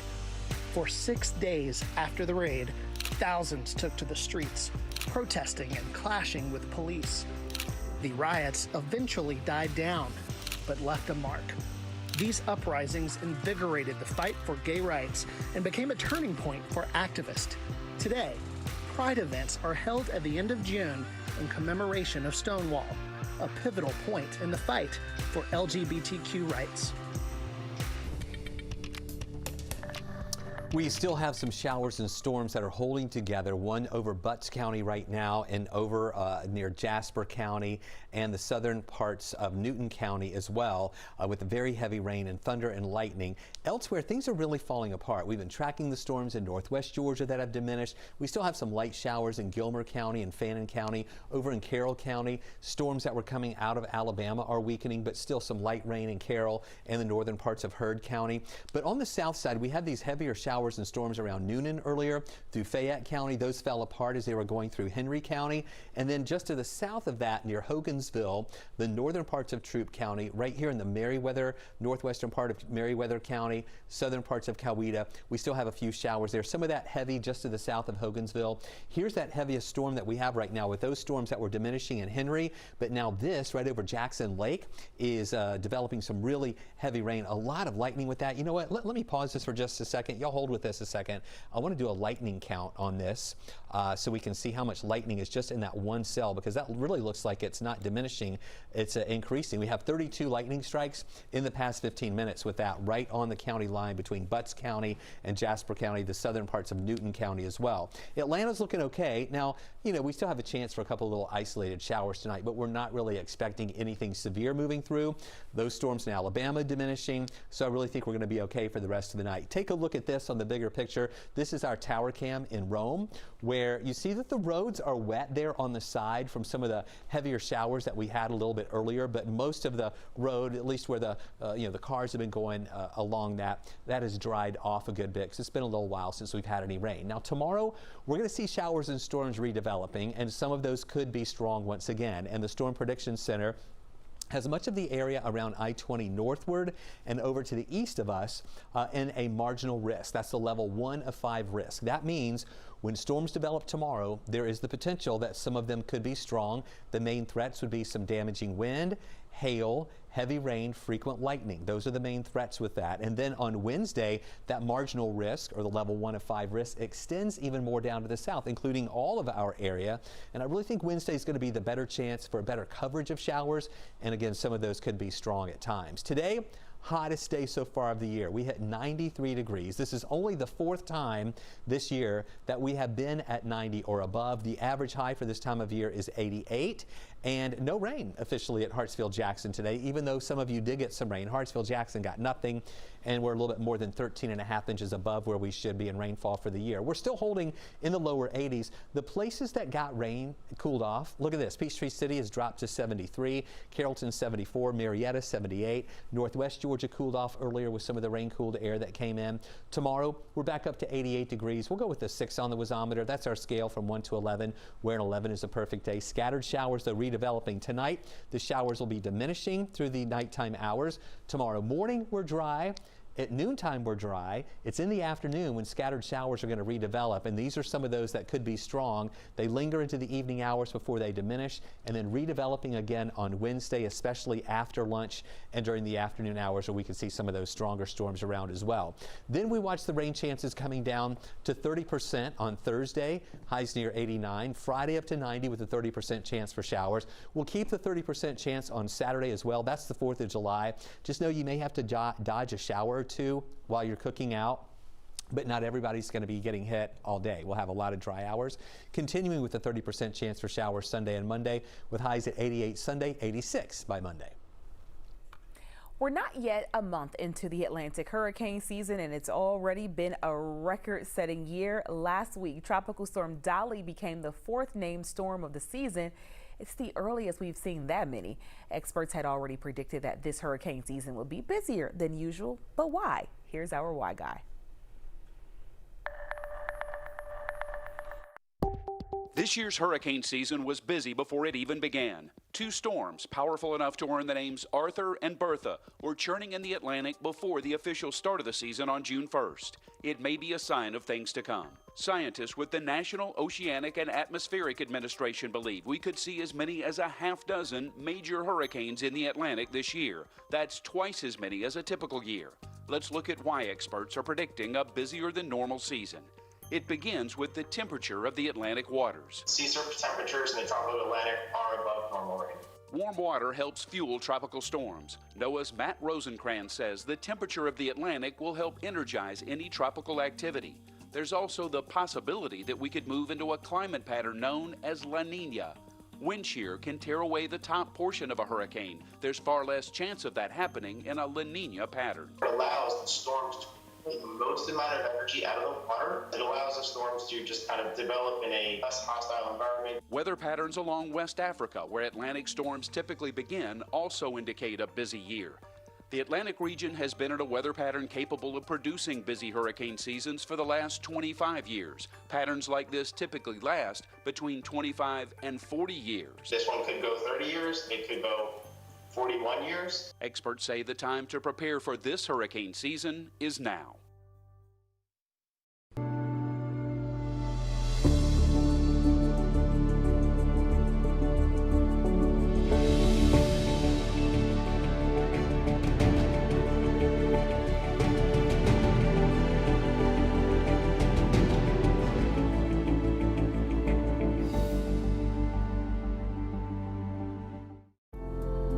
In times of great uncertainty, some things become more clear. The things we take for granted, the people we depend on daily. Here at 11Alive, we'd like to say thank you.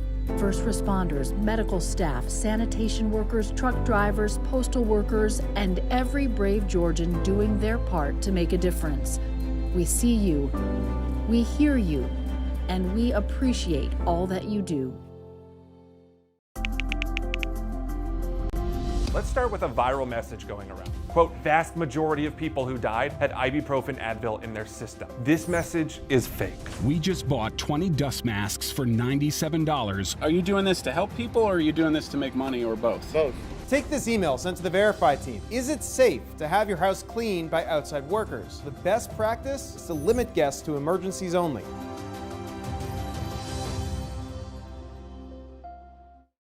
We know things are changing every day, but we're here with you. Continuous COVID-19 coverage during primetime. We're committed to giving you facts, not fear. On 11Alive News Primetime, weeknights from 8 to 11 on WATF. There are everyday actions to help prevent the spread of respiratory diseases. Wash your hands. Avoid close contact with people who are sick. Avoid touching your eyes, nose, and mouth. Stay home when you are sick. Cover your cough or sneeze. Clean and disinfect frequently touched objects with household cleaning spray. For more information, visit cdc.gov/COVID-19. This message brought to you by the National Association of Broadcasters and this station.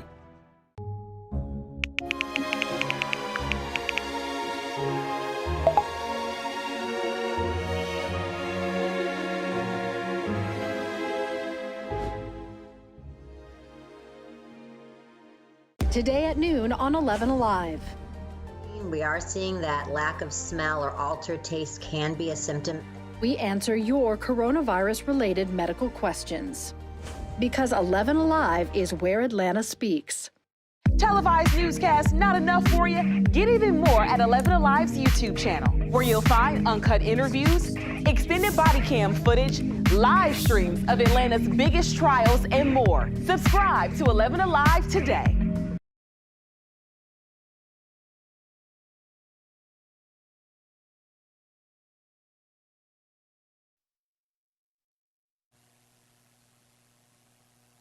All right, here's a tip of the hat.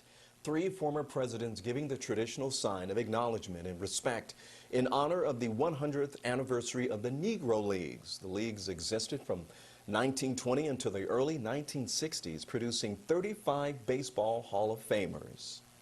The Negro Leagues made baseball better and America better. I want to tip the hat of my favorite baseball team, the Texas Rangers, to honor 100 years of the Negro League. Today, I'm tipping my hat to everybody in the Negro Leagues who left a century-long legacy of talent and spirit and dignity on our country. Congratulations, everybody. We're going to see those rain chances a little higher tomorrow and Wednesday. 50% chance Tuesday, 60% chance Wednesday, and then down to a 30% chance for the end of the week, the long holiday weekend, and even into next week too. All right, we're going to see you over on our sister station at 11 on Up Late. But for right now, Primetime rolls on at 10.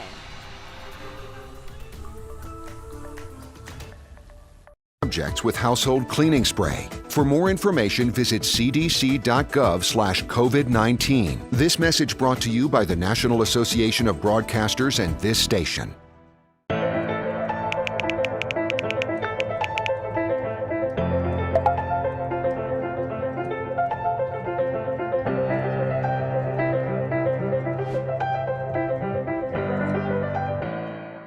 Today at noon on 11Alive.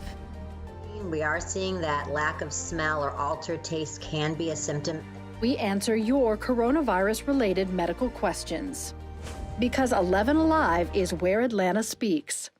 Televised newscasts not enough for you? Get even more at 11Alive's YouTube channel, where you'll find uncut interviews, extended body cam footage, live streams of Atlanta's biggest trials, and more. Subscribe to 11Alive today.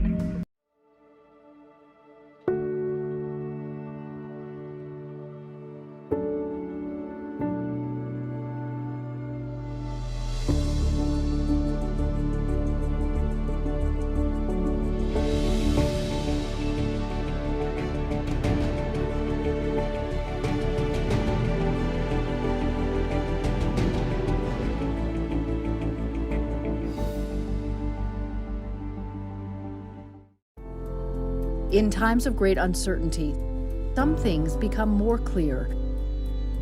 The things we take for granted, the people we depend on daily. Here at 11Alive, we'd like to say thank you. First responders, medical staff, sanitation workers, truck drivers, postal workers, and every brave Georgian doing their part to make a difference. We see you, we hear you, and we appreciate all that you do. Let's start with a viral message going around. Quote, vast majority of people who died had ibuprofen Advil in their system. This message is fake. We just bought 20 dust masks for $97. Are you doing this to help people or are you doing this to make money or both? Both. Take this email sent to the Verify team. Is it safe to have your house cleaned by outside workers? The best practice is to limit guests to emergencies only.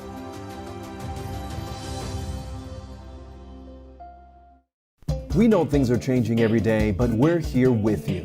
Continuous COVID-19 coverage during primetime. We're committed to giving you facts, not fear. On 11Alive News Primetime, weeknights from 8 to 11 on WATF. There are everyday actions to help prevent the spread of respiratory diseases. Wash your hands. Avoid close contact with people who are sick. Avoid touching your eyes, nose, and mouth. Stay home when you are sick. Cover your cough or sneeze. Clean and disinfect frequently touched objects with household cleaning spray. For more information, visit cdc.gov/COVID-19. This message brought to you by the National Association of Broadcasters. 11Alive News Primetime on the ATL starts now. Tonight at 10, protesters gathering outside the governor's mansion. Why they are demanding a change to police protection, the measure in a Georgia bill. More people in Georgia are getting tested for COVID-19, and it's a challenge for some. Why it isn't so simple for everyone. Plus, crime in Atlanta on the rise. Tonight, we break down what is causing the spike. First tonight, more people are getting tested for COVID-19 in Georgia. Many say they want to get tested before going on a summer trip, before their kids go to camp, and just for peace of mind, Jeff. But it is not as easy, Aisha, as it sounds. New tonight, Tracy Emick-Pure talked to two people who had a difficult time getting one. She joins us live in Midtown with more. Tracy? Well, you can go anywhere across the state to get a COVID-19 test, even outside your own county. But whatever county you pick, if you want to get a test right now, you will probably have to wait. We're supposed to go out of town for 4th of July and just wanted to be responsible and, be aware of what I may be infecting others with. Julia Carpenter woke up last Wednesday with body aches, a headache, and a fever. So she tried to get a test for COVID-19 through her primary care doctor in Fulton County. With a fever, she couldn't go into the office, but could get tested at Wells Street. The first available slot was 2 days later at 7 p.m. I thought it was going to be a drive-up sort of swab test, and it wasn't. It turned out to be an appointment not for a COVID test, but for a telemedicine. So she went through her symptoms again and was told a scheduler would call her to set up the place and time to finally take the test. Over in Gwinnett County, Amir also wanted to take a test so he could take a trip this week. After trying to book an appointment online for 5 hours, he gave up. You either get logged off or you get the error message. Now we're hesitant. Now, we're not sure if we want to get together. Dr. Audrey Arona is the CEO of the Gwinnett County Health Department. She says it's not just getting the test that's taking longer these days, but the results are taking longer too. Our turnaround time used to be 24 to 48 hours, and now the lab's a little bit overwhelmed, and so it's taking 4 to 5 days. Carpenter finally connected with the scheduler on Monday and set up an appointment for her test this Wednesday, 1 week after she first tried to take a test. She just hopes it's not too late. And at this point, I feel like it would probably be negative. Now, Dr. Arona says there is a window when tests are most accurate. If you take it too soon after exposure, the virus won't show up yet. If you take it too late, the virus won't show up anymore. And she says if you are symptomatic, having those symptoms could be a sign it's the right time, and that's usually about 10 days after the infection sets in. All right, thanks, Tracy. Another near record day for new COVID-19 cases in Georgia. With more than 2,200 cases reported today, this marks the state's second highest day on record. We're closely watching a couple of counties tonight when we're seeing significant increases. In Cobb County, the daily average number of cases is up 88% when you compare this past week to the week before it. In DeKalb County, we're seeing a 49% increase week over week. Fulton County is also seeing a significant rise in new cases. The average is up 73% in Fulton. The big concern now is what impact will all these new cases have on our hospitals? Active patients hit their lowest levels back on June 7th. Since that date, there has been a steady rise to well over 1,300. May 4th was the last time hospitalizations were this high.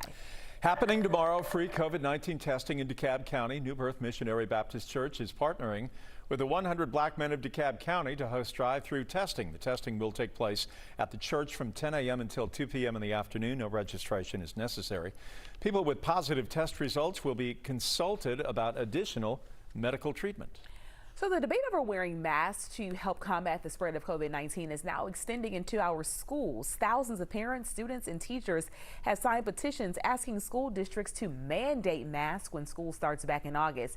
While most schools are requiring teachers to wear them, the requirements for students, it varies. School administrators are working really hard to put together plans that meet CDC guidelines, but some families don't think those plans go far enough. Given that the stakes are literally life and death, that doesn't strike me as good enough. All right, so neither Fulton nor Gwinnett would talk to us about it today. We talked to our medical expert, Dr. Sujatha Reddy, about masking in schools, and she agrees it's important, but says an even better strategy is making sure all of the kids stay 6 feet apart at all times, given the way classrooms are set up. New tonight, the first day of school for Fulton County schools has now changed. Students will begin classes on August 17th instead of August 10th. The school board changed the schedule due to the change in election dates by state officials and to allow for more overall preparation. 1/3 of Fulton County schools will serve as polling places for August 11th in the election. The delay also allows the county to disinfect the buildings before the school year begins. Chief Meteorologist Chris Holcomb joins us now with what the weather could look like for us overnight. Hi, Chris. Hey, Aisha, we're seeing some showers and storms that are finally diminishing now that we're losing the heating of the day. A lot of you went through the day without any rain at all, but then some people got rain and it was really heavy rain with a lot of thunder and lightning, especially in northwest Georgia and areas south of the city and now to the east of the city. Atlanta didn't really get in on much of that action today, but tomorrow we do have a chance for a few additional storms to redevelop. Now we've got these storms in northwest Georgia earlier that fell apart. Now just a little bit of light rain over parts of North Georgia, Fannin, Gilmer County getting some of that light rain. We had heavier showers and storms that fell apart in Cobb and Paulding County. The outflow boundary with that caused some showers and storms to develop down to the south in Coweta County, also into Fayette County. Those are now falling apart. Now we're watching some storms that are diminishing that went through Henry County, but they're now over here into parts of Monticello, into the Jasper County area. That was pretty heavy over the northern parts of Butts County. We still have a lot of lightning with this. We have about 33 lightning strikes just in the past 15 minutes out of that one lone cell just to the west of Monticello. It's headed over toward Monticello, and then we think it's going to fall apart. And then these storms are diminishing as well. Atlanta, you're looking good right now. And really for the rest of the nighttime hours, we're going to be looking fine. Here's the bigger picture, and you can see that additional showers are really going to fall apart tonight. We're not expecting any severe weather tonight, but tomorrow we are going to see the potential for some stronger storms. We'll talk about that timing and what to expect coming up. In the last 45 minutes, protesters front and center outside the governor's mansion, and they want Governor Kemp to veto a bill that added police as a protected class. So Ford joins us live from the governor's mansion on West Paces Ferry in Buckhead. Hope you talked to some of the protesters. Explain why they are against the bill, if you would. So the House Bill 838 was passed right before the House bill, the hate crime bill, House Bill 426 on last week. So a lot of the protesters out here see that the 838 overshadowing the actual hate crime bill that was passed. And now the bill expands protections for peace officers throughout the state, allowing someone to be charged with a bias-motivated crime if they, quote, intimidate, harass, or terrorize an officer. And they said that could hinder their, protesters say it could hinder their First Amendment rights. And plus, it also puts people fighting for justice in danger. That's what some of the protesters have told me. Now, there were about 75 to 100 protesters that were out here at 9 o'clock tonight. They wrapped up around 9 o'clock, and they were calling for Governor Kemp to veto the bill. The organizers of the protest tell me they protested at the Capitol. They talked to one of Kemp's advisors who promised a virtual meeting between protesters and Kemp, and so far that didn't happen. So they decided to take their concerns to the governor's door. Now, the bill also allows officers to sue citizens for several different reasons, including filing a false police report against an officer. Kemp said the state made history last week when he signed the hate crime bill, but protesters say now is the governor's chance to make another statement. If you want to make history the right way, why don't you make us proud? Our state reps already aren't representing our voices by voting in these bills, so why don't you represent our voices and do the right thing, basically, pretty much. Veto it. It's not right.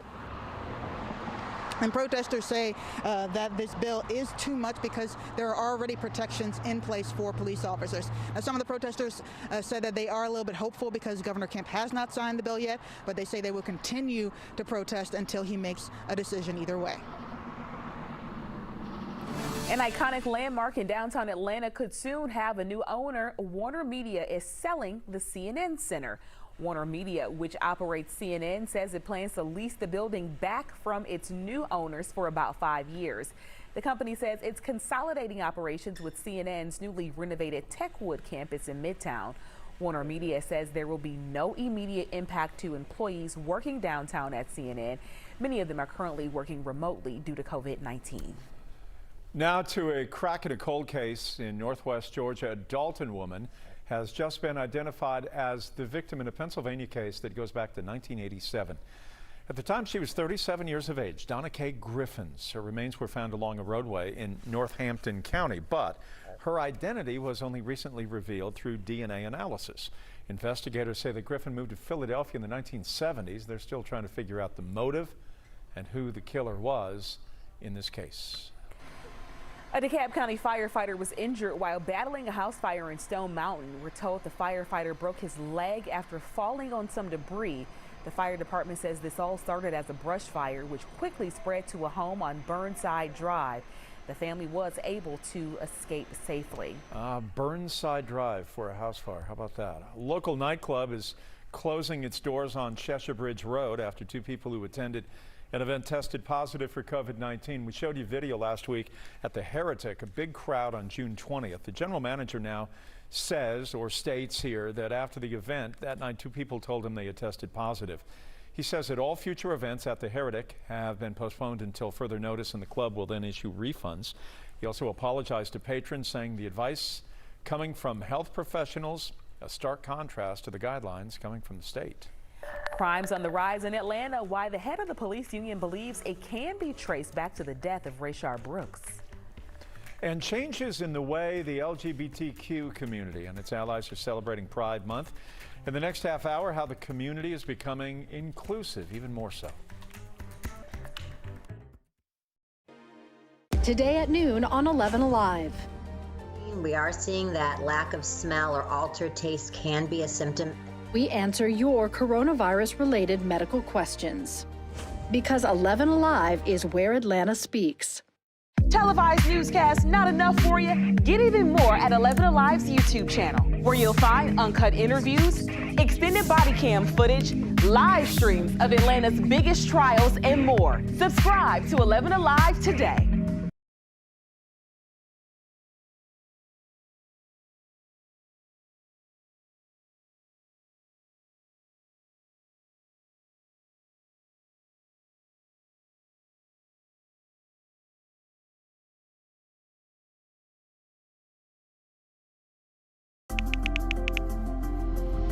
Let's start with a viral message going around. Quote, vast majority of people who died had ibuprofen Advil in their system. This message is fake.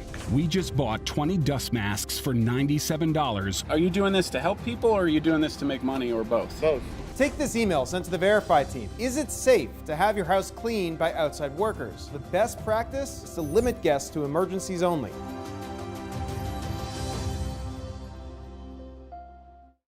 We know things are changing every day, but we're here with you.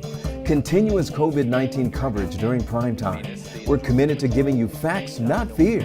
On 11Alive News Primetime, weeknights from 8 to 11 on WATF. There are everyday actions to help prevent the spread of respiratory diseases. Wash your hands. Avoid close contact with people who are sick. Avoid Data from the Atlanta Police Department shows some violent crimes are on the rise, and some believe the change is part of the continued fallout surrounding the killing of Rayshard Brooks. The officers involved in his death are now facing charges, and the head of the police union tells our Joe Hankey as officers respond to violent crimes, they're scared they could also face harsh consequences. Officers fear the next traffic stop or arrest they make could lead to them being charged with the crime, says Atlanta Police Union President Jason Segura. The idea of going out and coming into contact with anybody that's going to have the potential for a resistance is just terrifying to officers right now, because we have no playbook. It was removed. After Rayshard Brooks was shot and killed by police outside of Southeast Atlanta Wendy's on June 12th, Mayor Bottoms issued an administrative order and changed APD policy. That includes limiting the use of deadly force and requiring officers to intervene if they see other officers using force inappropriately. In the days after officers Garrett Rolfe and Devin Brosnan were charged with the shooting death of Brooks, the so-called blue flu took place. APD roll call sheets show officers called in sick 170 plus times. During that week, officers made 50 traffic stops compared to more than 3,000 in the same week during 2019. 0 narcotic arrests were made compared to 67 in 2019. And shooting incidents and aggravated assaults both went up. Segura says narcotic arrests specifically can quickly lead to struggles. For us to go and try to interdict that on the street, we're setting ourselves up for a use of force, because 9 times out of 10 they're armed. 9 times out of 10 they run. 9 times out of 10 they fight. Add in the 3 weeks before the blue flu, and crime trends still appear to be similar. Traffic stops and narcotic arrests down significantly compared to 2019 as shootings and assaults trend upward. On Thursday, Mayor Bottoms announced the city's newly formed Use of Force Council had given her 10 so-called early actions she could take to start reforming APD's use of force policy as they work on a more long-term plan. We requested interviews today with Mayor Bottoms and the head of the City Council's Public Safety Committee. Neither of them were available. Expected this week, summertime, the living is easy, except in the afternoons when the humidity and the heat combine for what is a full rainstorm. Yeah, and that's what we're going to see over the next couple of days. And we've got some other ingredients in there too, with some boundaries instability that are going to be with us over the next couple of days to give us really some higher rain chances. And then by the end of the week and the weekend, it goes back down to about a 30%. So we're not going to get rid of those rain chances, but at least they do come down Thursday, Friday, and into the weekend. Right now, things are starting to diminish after we had a pretty active afternoon in some spots. Not everybody got hit by rain, but the folks who did had some pretty heavy rain and thunder and lightning and strong winds. We had a few severe thunderstorm warnings a little bit earlier in northwest Georgia. All of the warnings have expired. In Atlanta, we're fine, but we have some lingering showers here on the south side. The ones from Coweta, Fayette, Henry County, those have fallen apart. You can see those in Henry County falling apart. But now, these move through Butts County and are now over Jasper County near Monticello. Between Monticello and Hillsborough, we have some heavier showers with thunder and lightning there. Now, the lightning count with this is coming down. We're now down to 15 lightning strikes in a 15-minute period. We had a lot more with that just a little bit earlier in that cell. So that is showing signs that it's weakening too. We're good here in Atlanta. And then back in Alabama, we were tracking some showers that are coming through there. Some lingering showers in parts of Carroll County, Heard County. Some of that will move into Coweta, but it's very light. And then these showers near Talladega, those are going to stay down to the south. I'm not concerned about those moving into our area. Take a look at this on the bigger picture, though, because I want to highlight to you the areas where we see the risk for severe weather tomorrow. The Storm Prediction Center has much of metro Atlanta and areas pretty much north of I-20, except for over on the east side. It includes that area near Augusta. But that's in the marginal risk, a level 1 of 5 risk for severe storms. The main threats would be damaging winds possible, some hail, heavy rain, and frequent lightning. Those are the main threats that we're going to be dealing with tomorrow. And it's mainly going to be in the afternoon and evening. And it's going to be with us on Wednesday as well, but that marginal or level 1 of 5 risk expands even more to include all these counties on the south side as well. And it looks like we'll have the same risks with that too. Take a look at this high today, 93 degrees. That is the hottest that we have been so far this year. But you know what else is interesting? This is only the 4th time this year that we've had a temperature at 90 or above. No rain officially at Hartsfield-Jackson, and that rainfall surplus is a little bit more than 13.5 inches above where we should be in rainfall for the year. 79 right now. We finally got out of the 80s. Now in northwest Georgia and areas to the west and even southwest, it's cooled down faster because that's where they had the rain. Peachtree City is 73, Carrollton 72, also 72 in Dalton, 73 in Rome and in Canton, but Athens still 82 degrees there. They haven't had any rain in the Athens area. Tomorrow we get up to 88. Not quite as hot as we were today, but 88 is still hot. We're going to go with a 6 on the wazometer. Scattered showers and thunderstorms developing. Tonight, any showers that are lingering are falling apart. In the morning, it's going to be dry. Even at lunchtime, still dry. It's in the afternoon tomorrow and into the early evening when we see those scattered showers develop. And like tonight, the ones that develop could be strong with those damaging winds possible and heavy rain. We go up to a 60% chance for showers on Wednesday, and then the rain chances don't go away, but at least they come down Thursday and Friday to 30% with highs both days near 90. Saturday again on July 4th near 90 with a 30% chance for afternoon and evening pop-up showers, and then still a 30% chance for showers Sunday and Monday with temperatures still holding in the mid and even upper 80s. Here's a look at your weather wow moment. This is a beautiful picture taken by Mike Sussman up at Lake Lanier. You know, we were still dealing with some of that Saharan dust as well as some high thin clouds out there that gave us some nice color over the weekend. Thank you, Mike, for sending that to us. We'd love to see your weather wow moment. Mike's one of our 11Alive community storm trackers. You can be a storm tracker as well on Facebook. Just search 11Alive Storm Trackers. Ask to become a member of that group. You can also see the pictures, videos, and weather information that other people post, as well as submitting your own pictures, video, and weather info. It's expected to be a record-setting year for hurricanes. After the break, our Why Guy explains why this season is more active than others. Soon on 11Alive. We are seeing that lack of smell or altered taste can be a symptom. We answer your coronavirus-related medical questions. Because 11Alive is where Atlanta speaks. Televised newscasts not enough for you? Get even more at 11Alive's YouTube channel, where you'll find uncut interviews, extended body cam footage, live streams of Atlanta's biggest trials, and more. Subscribe to 11Alive today.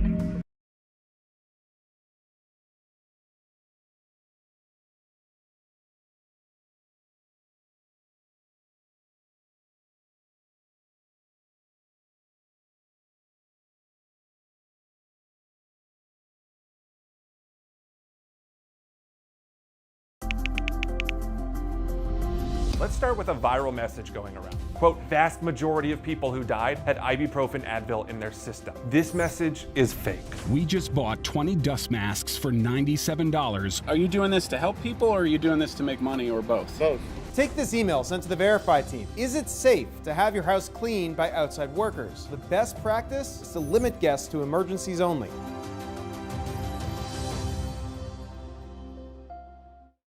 We know things are changing every day, but we're here with you.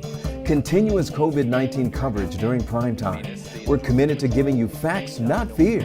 On 11Alive News Primetime, weeknights from 8 to 11 on WATF. There are everyday actions to help prevent the spread of respiratory diseases. Wash your hands. Avoid close contact with people who are sick. Avoid touching your eyes, nose, and mouth. Stay home when you are sick. Cover your cough or sneeze. Clean and disinfect frequently touched objects with household cleaning spray. For more information, visit cdc.gov/COVID-19. This message brought to you by the National Association of Broadcasters and this station.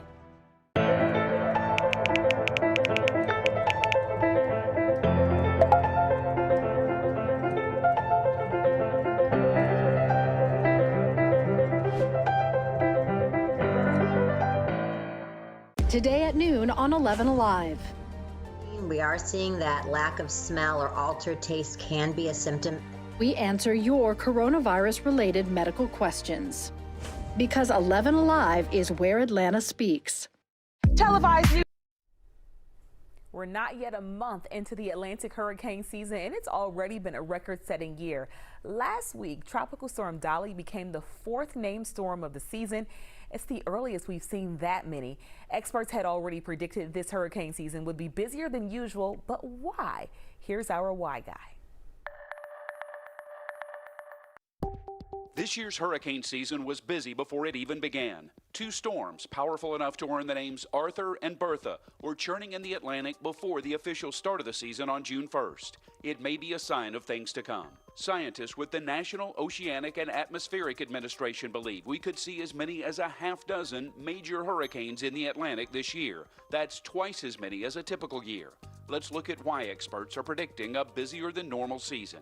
It begins with the temperature of the Atlantic waters. Sea surface temperatures in the tropical Atlantic are above normal range. Warm water helps fuel tropical storms. NOAA's Matt Rosenkrantz says the temperature of the Atlantic will help energize any tropical activity. There's also the possibility that we could move into a climate pattern known as La Nina. Wind shear can tear away the top portion of a hurricane. There's far less chance of that happening in a La Nina pattern. It allows the storms to pull the most amount of energy out of the water. It allows the storms to just kind of develop in a less hostile environment. Weather patterns along West Africa, where Atlantic storms typically begin, also indicate a busy year. The Atlantic region has been in a weather pattern capable of producing busy hurricane seasons for the last 25 years. Patterns like this typically last between 25 and 40 years. This one could go 30 years, it could go 41 years. Experts say the time to prepare for this hurricane season is now. If you have a question for Jerry Carnes, our Why Guy, go ahead and send us a note on Facebook, Twitter, or email. All right, time for me to head out to get ready for Up Late, coming up in about 35 minutes on 11Alive. I'll see you there with Ron Jones. Thanks, Aisha. Good to see you tonight. Here's what's coming up on the Big 36. Demands for justice getting stronger in the case of Elijah McClain, who died after he was stopped by police. Next, there are questions about the decision to use a powerful sedative during that stop. Visit cdc.gov/COVID-19. This message brought to you by the National Association of Broadcasters and this station.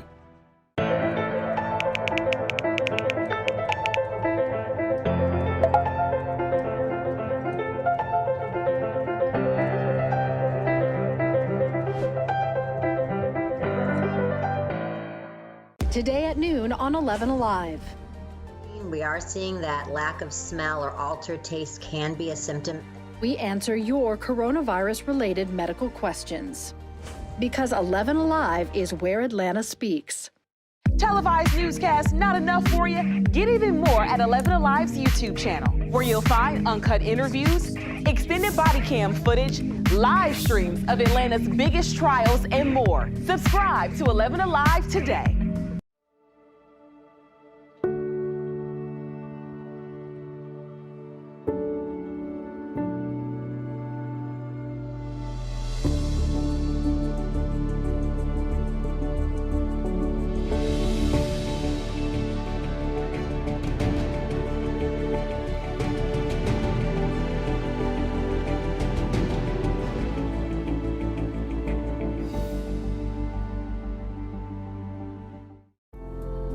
In times of great uncertainty, some things become more clear. The things we take for granted, the people we depend on daily. Here at 11Alive, we'd like to say thank you. First responders, medical staff, sanitation workers, truck drivers, postal workers, and every brave Georgian doing their part to make a difference. We see you, we hear you, and we appreciate all that you do. Let's start with a viral message going around. Quote, vast majority of people who died had ibuprofen Advil in their system. This message is fake. We just bought 20 dust masks for $97. Are you doing this to help people or are you doing this to make money or both? Both. Take this email sent to the Verify team. Is it safe to have your house cleaned by outside workers? The best practice is to limit guests to emergencies only.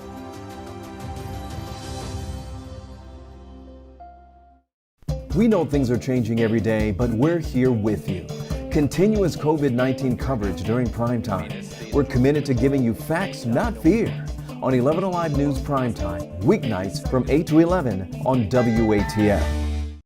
There are everyday actions to help prevent the spread of respiratory diseases. Wash your hands. Avoid close contact with people who are sick. Avoid touching your eyes, nose, and mouth. Stay home when you are sick. Cover your cough or sneeze. Clean and disinfect frequently touched objects with household cleaning spray. For more information, visit cdc.gov/COVID-19. This message brought to you by the National Association of Broadcasters and this station.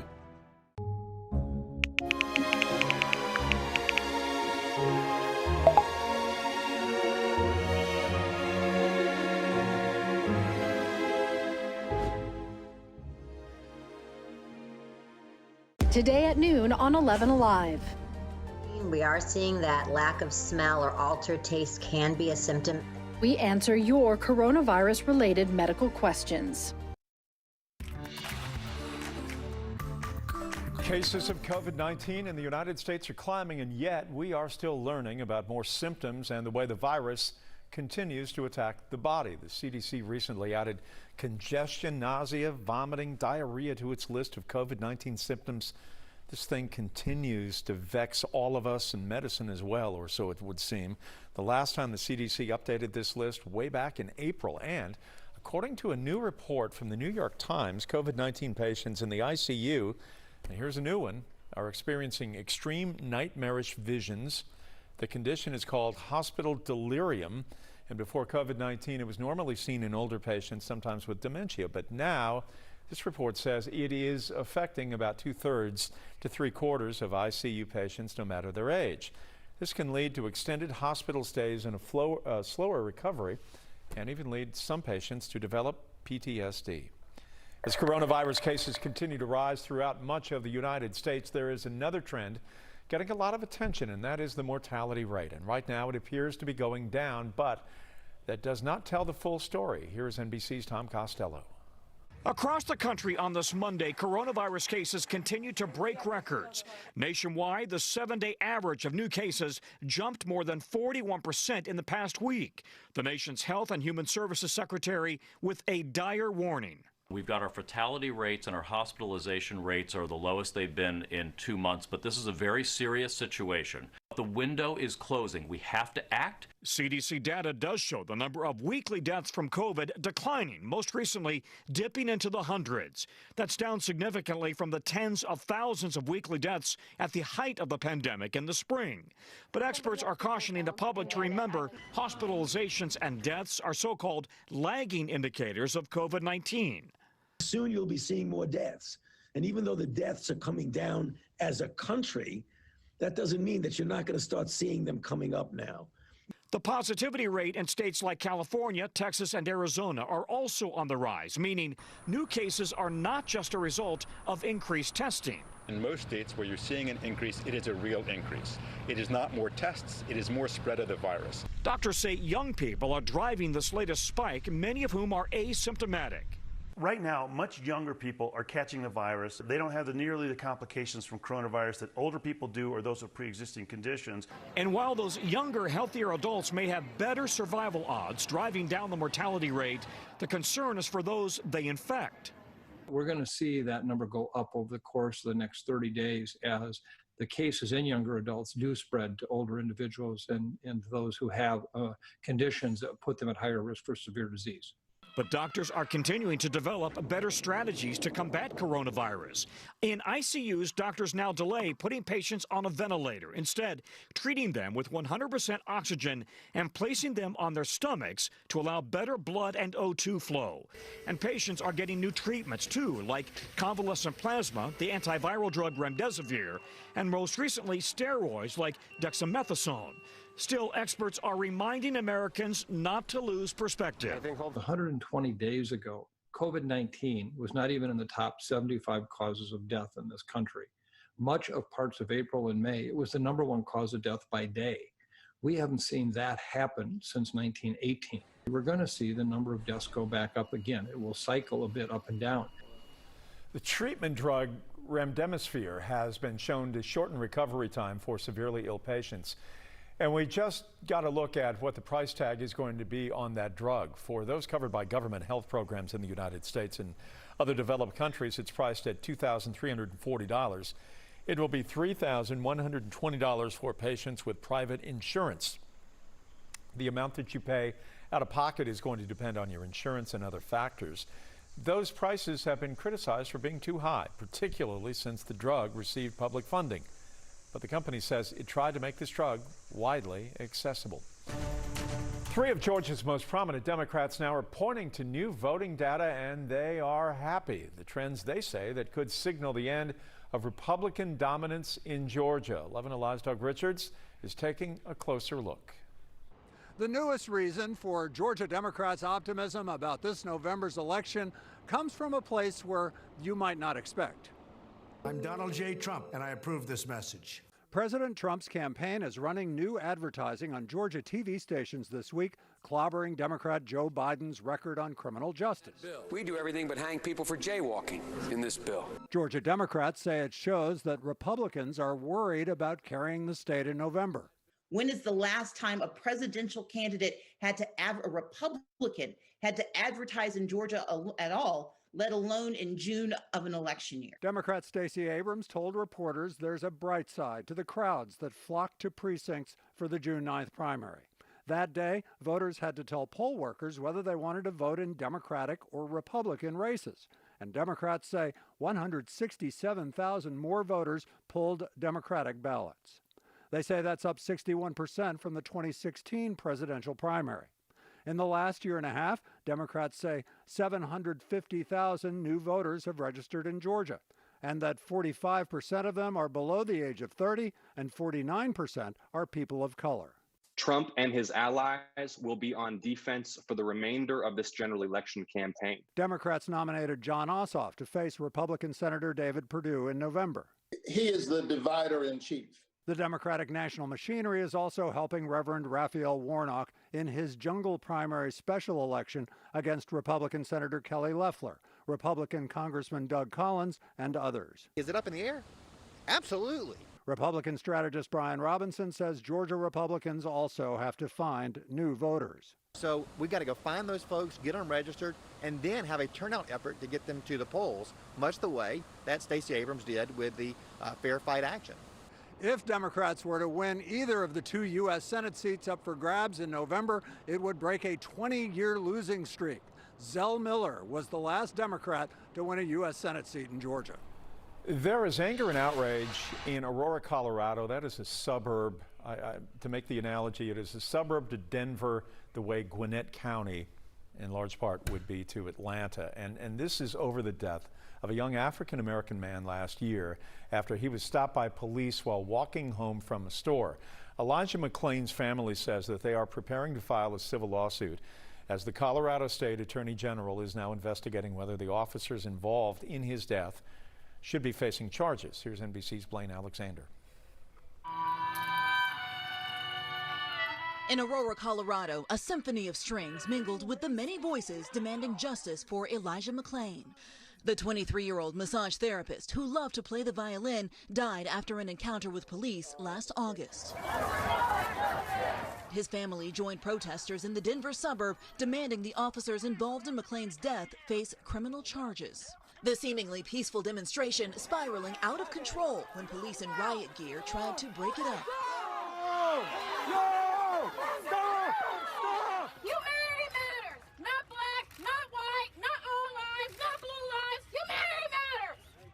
Death 10 months ago, now under new scrutiny in the wake of protests over the death of George Floyd. It's tragic that it took the death of yet another black man across the country to bring light to Elijah's case, but the family is very glad that people are finally saying Elijah's name. This surveillance video shows McLean at a store buying iced tea moments before police approached him as he walked home. Stop, I have a right to stop you because you're being suspicious. McLean was anemic, his family says, and would wear a ski mask to stay warm. Someone thought that was suspicious and called police. I'm just different. Officers used a chokehold to restrain McLean. I can't breathe correctly. Paramedics later injected him with the drug ketamine, police said, to calm him down. McLean went into cardiac arrest and died several days later. Police say an internal investigation found the officer's actions followed protocol. All three have since been reassigned, the city says, for their own protection. A spokesperson for the Aurora Police Department declined to comment. Last week, the governor appointed the state attorney general to investigate. There is now a flurry of movement in this case after a year. For Elijah's family, is this enough? The changes that have happened to this point are nowhere near enough. An attorney for McLean's family says his death was completely unjustified. Elijah was an absolute angel. He was an innocent young man who had never had any confrontations with the police. An autopsy for McLean came back as inconclusive after the pathologist said that his death could have been caused by a number of things. He says the officer's actions could have led to McLean's death or could have had an unexpected reaction to ketamine or a possible unknown medical condition. They simply do not know. LGBTQ communities across the country are holding Pride Month celebrations this year, marking the 50th anniversary of the first Pride Parade held in New York City. But the community is also taking this opportunity to march in solidarity with those protesting police brutality. From New York to San Francisco, they marched with signs that said Black Lives Matter. In Minneapolis, there were marches to protest violence against black transgender women. A pivotal moment for LGBTQ rights in the United States started as a movement against police brutality in New York City. And knowing the history behind the movement can give some perspective as why the community is outspoken in the moment of racial tension in the country. Here is Jeremy Campbell, former reporter here at 11Alive and now news director at our sister station, WBIR, in Knoxville, Tennessee. The Stonewall riots were a turning point for LGBTQ activists in the United States. It all started in 1969 at the Stonewall Inn, a popular gay bar in Greenwich Village in New York City. At the time, it was common for police to conduct raids on bars like Stonewall. That's because the city denied liquor licenses to gay establishments, so most operated illegally. This made them a frequent target of police raids. In the early morning hours of June 28th, police raided the Stonewall Inn. Usually, customers would clear out when police arrived, but this time was different. As officers rounded up drag queens, employees, and patrons, the crowd pushed back and began throwing things at the police. The chanting and yelling attracted more people to the streets. Officers called in reinforcements, and the conflict became a riot. For 6 days after the raid, thousands took to the streets, protesting and clashing with police. The riots eventually died down, but left a mark. These uprisings invigorated the fight for gay rights and became a turning point for activists. Today, Pride events are held at the end of June in commemoration of Stonewall, a pivotal point in the fight for LGBTQ rights. We are watching showers and storms now finally dissipating now that we're losing the heating of the day. But tomorrow, additional storms will redevelop, and some of those could be strong. I'll have the latest on the timeline. As Major League Baseball gets ready to start its season, a couple of the players have announced that they will be sitting out. Details right after the break. The best practice is to limit guests to emergencies only.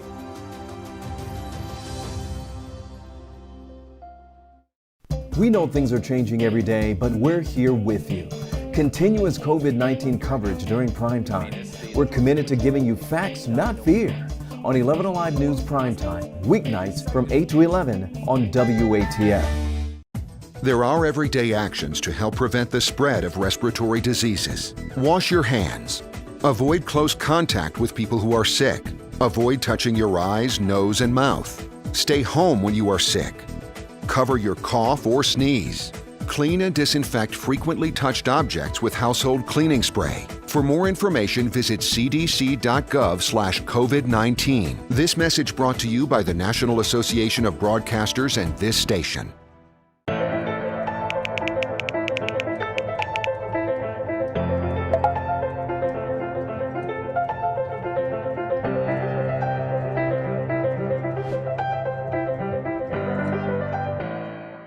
Today at noon on 11Alive. We are seeing that lack of smell or altered taste can be a symptom. We answer your coronavirus-related medical questions. Because 11Alive is where Atlanta speaks. Televised newscasts not enough for you? Get even more at 11Alive's YouTube channel, where you'll find uncut interviews, extended body cam footage, live streams of Atlanta's biggest trials, and more. Subscribe to 11Alive today.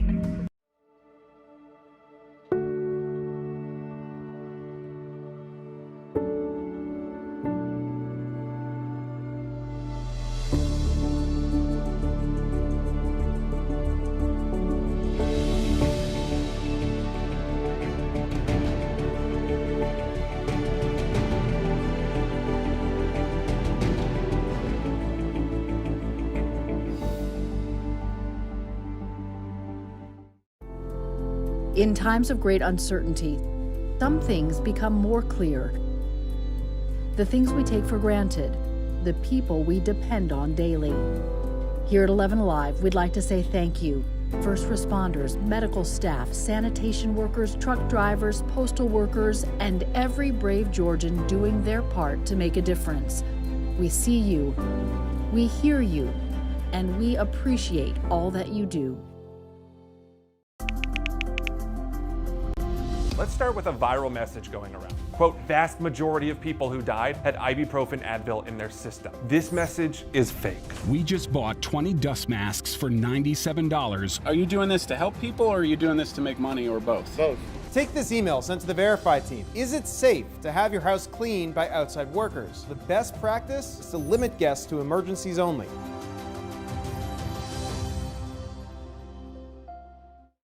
We know things are changing every day, but we're here with you. Continuous COVID-19 coverage during primetime. We're committed to giving you facts, not fear. On 11Alive News Primetime, weeknights from 8 to 11 on WATF. There are everyday actions to help prevent the spread of respiratory diseases. Wash your hands. Avoid close contact with people who are sick. Avoid touching your eyes, nose, and mouth. The White House under pressure today to explain what administration officials knew and when about reports that Russia put a bounty on the lives of U.S. service members in Afghanistan. Ellis Barr is in Washington with the very latest. The White House again on defense today, briefing members of Congress about allegations that Russia offered the Taliban money to kill American troops in Afghanistan.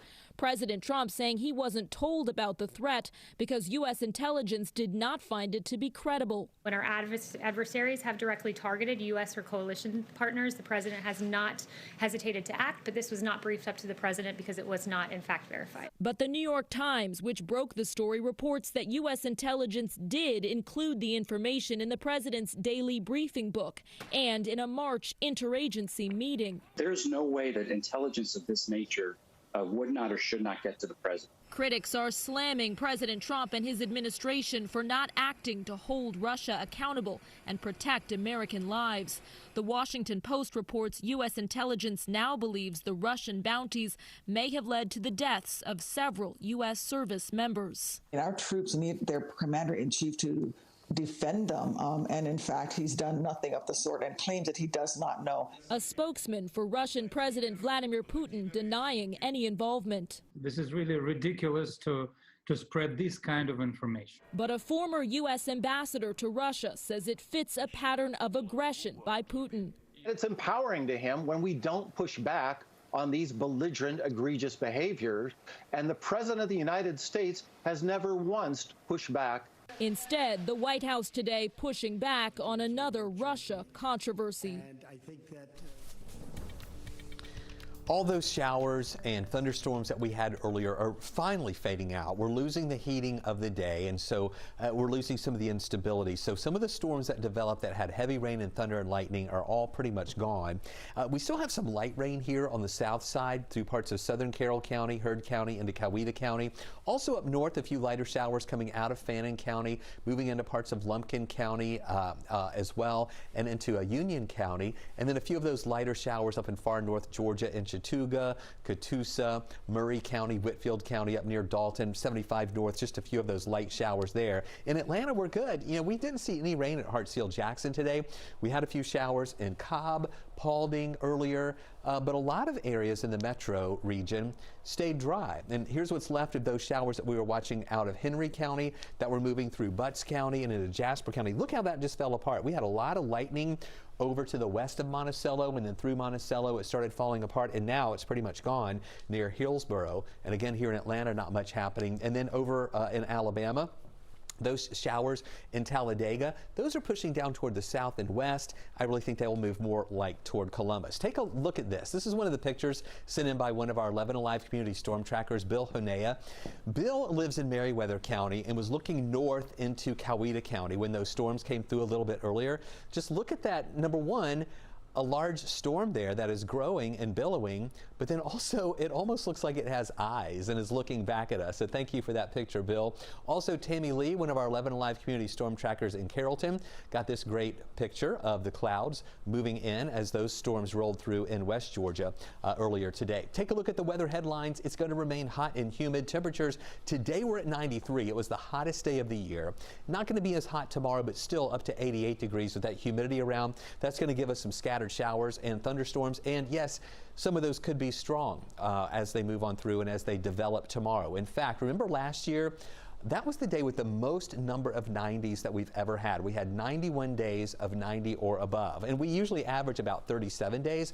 So far this year, we've only had 4 days at 90 or above, and if you compare that to last year, in 2019, by this time, we had already had more than 17. So 4, yeah, I'm not complaining about that. That's not too bad to have only 4 days of 90 so far this year. Right now, we're in the 70s. We were in the 80s last hour. We've dropped into the 70s, and we'll continue to see those temperatures falling tonight. And once we get toward tomorrow, we are going to see highs near 88. Scattered showers. We're going to go with the 6 on the wasometer. That's our scale from 1 to 11, where an 11 is a perfect day. 88 degrees for a high temperature on Tuesday.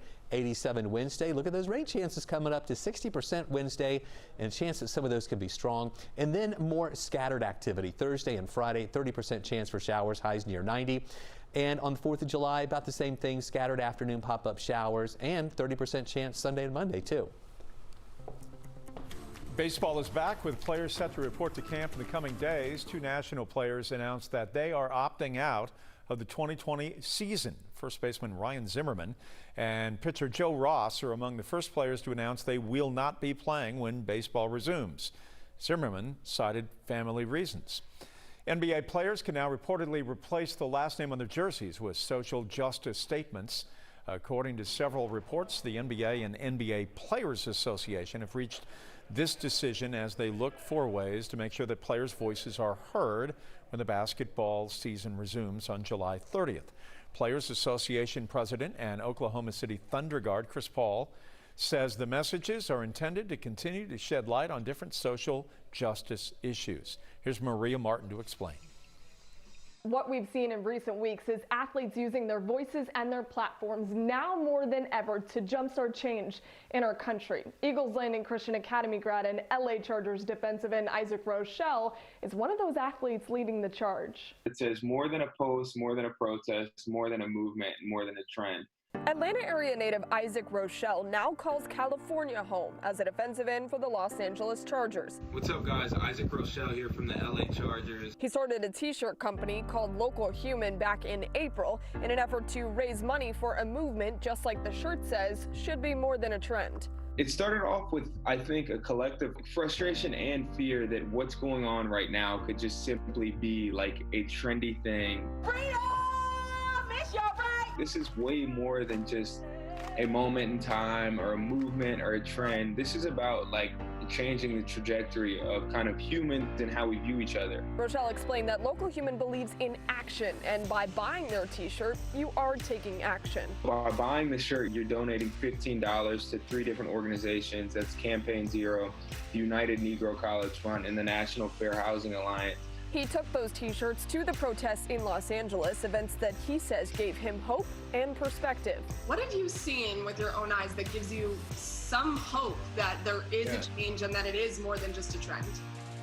Yeah, it's a good question. I mean, being from Atlanta and growing up in the South, it's been moving for me to go to these protests and see full white families, you know, holding up signs that say Black Lives Matter. And he's not alone in his efforts. Guys from the NBA and NFL joined in on the protests nationwide. I'm on the radical side where I think, you know, it's our obligation. If we have this platform and we're not using it, you know, we're missing out on an unreal window of time and window of opportunity. Just remember, it feels good to do good, and you guys can easily get involved. Thank you. If you want to learn more about Isaac's mission and maybe even buy a t-shirt, you can head to our website right now for more information. Georgia Tech has entered phase 2 of athletes returning to campus. Tech will open up its athletic facilities beyond weight rooms and training areas for student athletes to use voluntarily. These include practice fields, courts, and batting cages. So we are ready for some football. Knocking on wood, it happens. We'll take a break. We're back right after this. Stay home when you are sick. Cover your cough or sneeze. Clean and disinfect frequently touched objects with household cleaning spray. For more information, visit cdc.gov/COVID-19. This message brought to you by the National Association of Broadcasters and this station.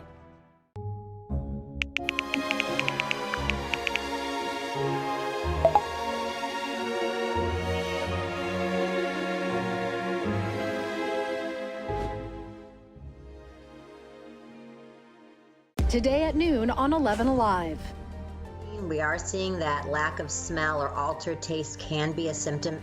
We answer your coronavirus-related medical questions. Because 11Alive is where Atlanta speaks. Televised newscasts not enough for you? Get even more at 11Alive's YouTube channel, where you'll find uncut interviews, extended body cam footage, live streams of Atlanta's biggest trials, and more. Subscribe to 11Alive today.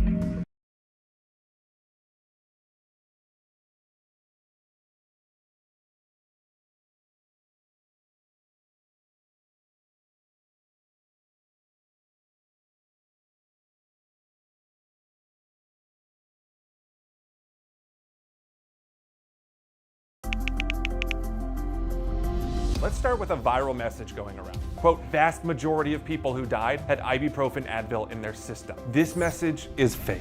We just bought 20 dust masks for $97. Are you doing this to help people or are you doing this to make money or both? Both. Take this email sent to the Verify team. Is it safe to have your house cleaned by outside workers? The best practice is to limit guests to emergencies only.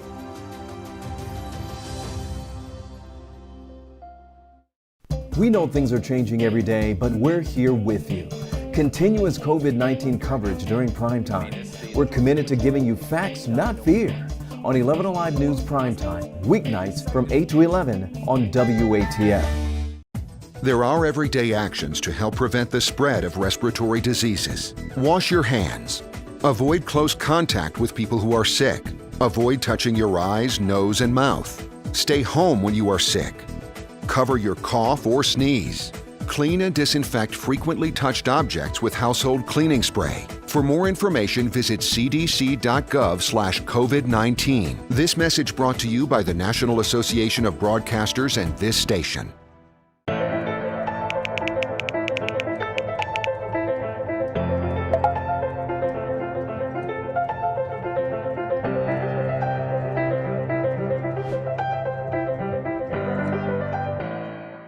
Today at noon on 11Alive.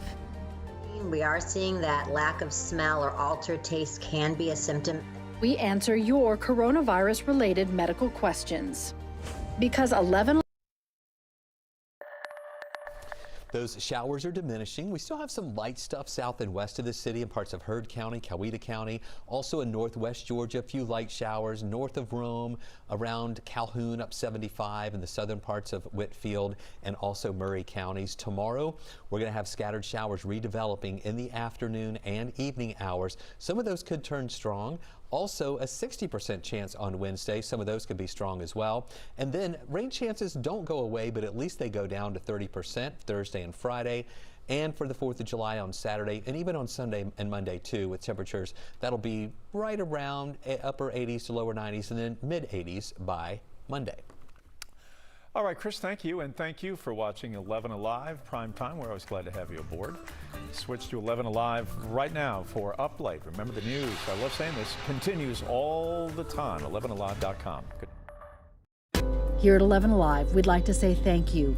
First responders, medical staff, sanitation workers, truck drivers, postal workers, and every brave Georgian doing their part to make a difference. We see you, we hear you, and we appreciate all that you do. Let's start with a viral message going around. Quote, vast majority of people who died had ibuprofen Advil in their system. This message is fake. We just bought 20 dust masks for $97. Are you doing this to help people or are you doing this to make money or both? Both. Take this email sent to the Verify team. Is it safe to have your house cleaned by outside workers? The best practice is to limit guests to emergencies only.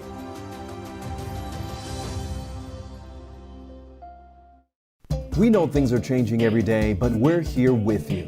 Continuous COVID-19 coverage during primetime. We're committed to giving you facts, not fear. On 11 Alive News Primetime, weeknights from 8 to 11 on WATF. There are everyday actions to help prevent the spread of respiratory diseases. Wash your hands. Avoid close contact with people who are sick. Avoid touching your eyes, nose, and mouth. Stay home when you are sick. Cover your cough or sneeze. Clean and disinfect frequently touched objects with household cleaning spray. For more information, visit cdc.gov/COVID-19. This message brought to you by the National Association of Broadcasters and this station.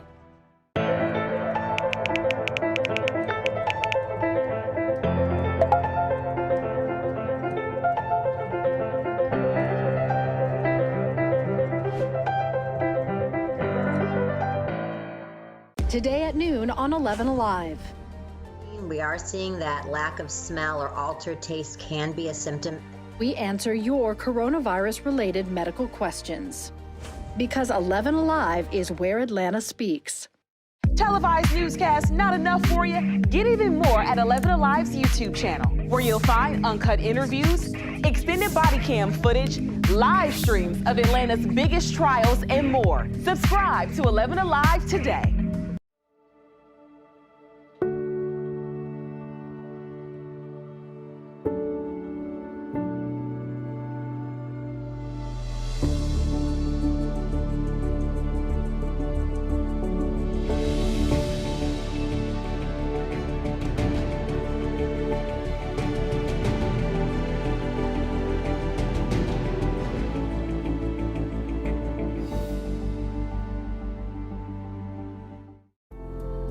In times of great uncertainty, some things become more clear.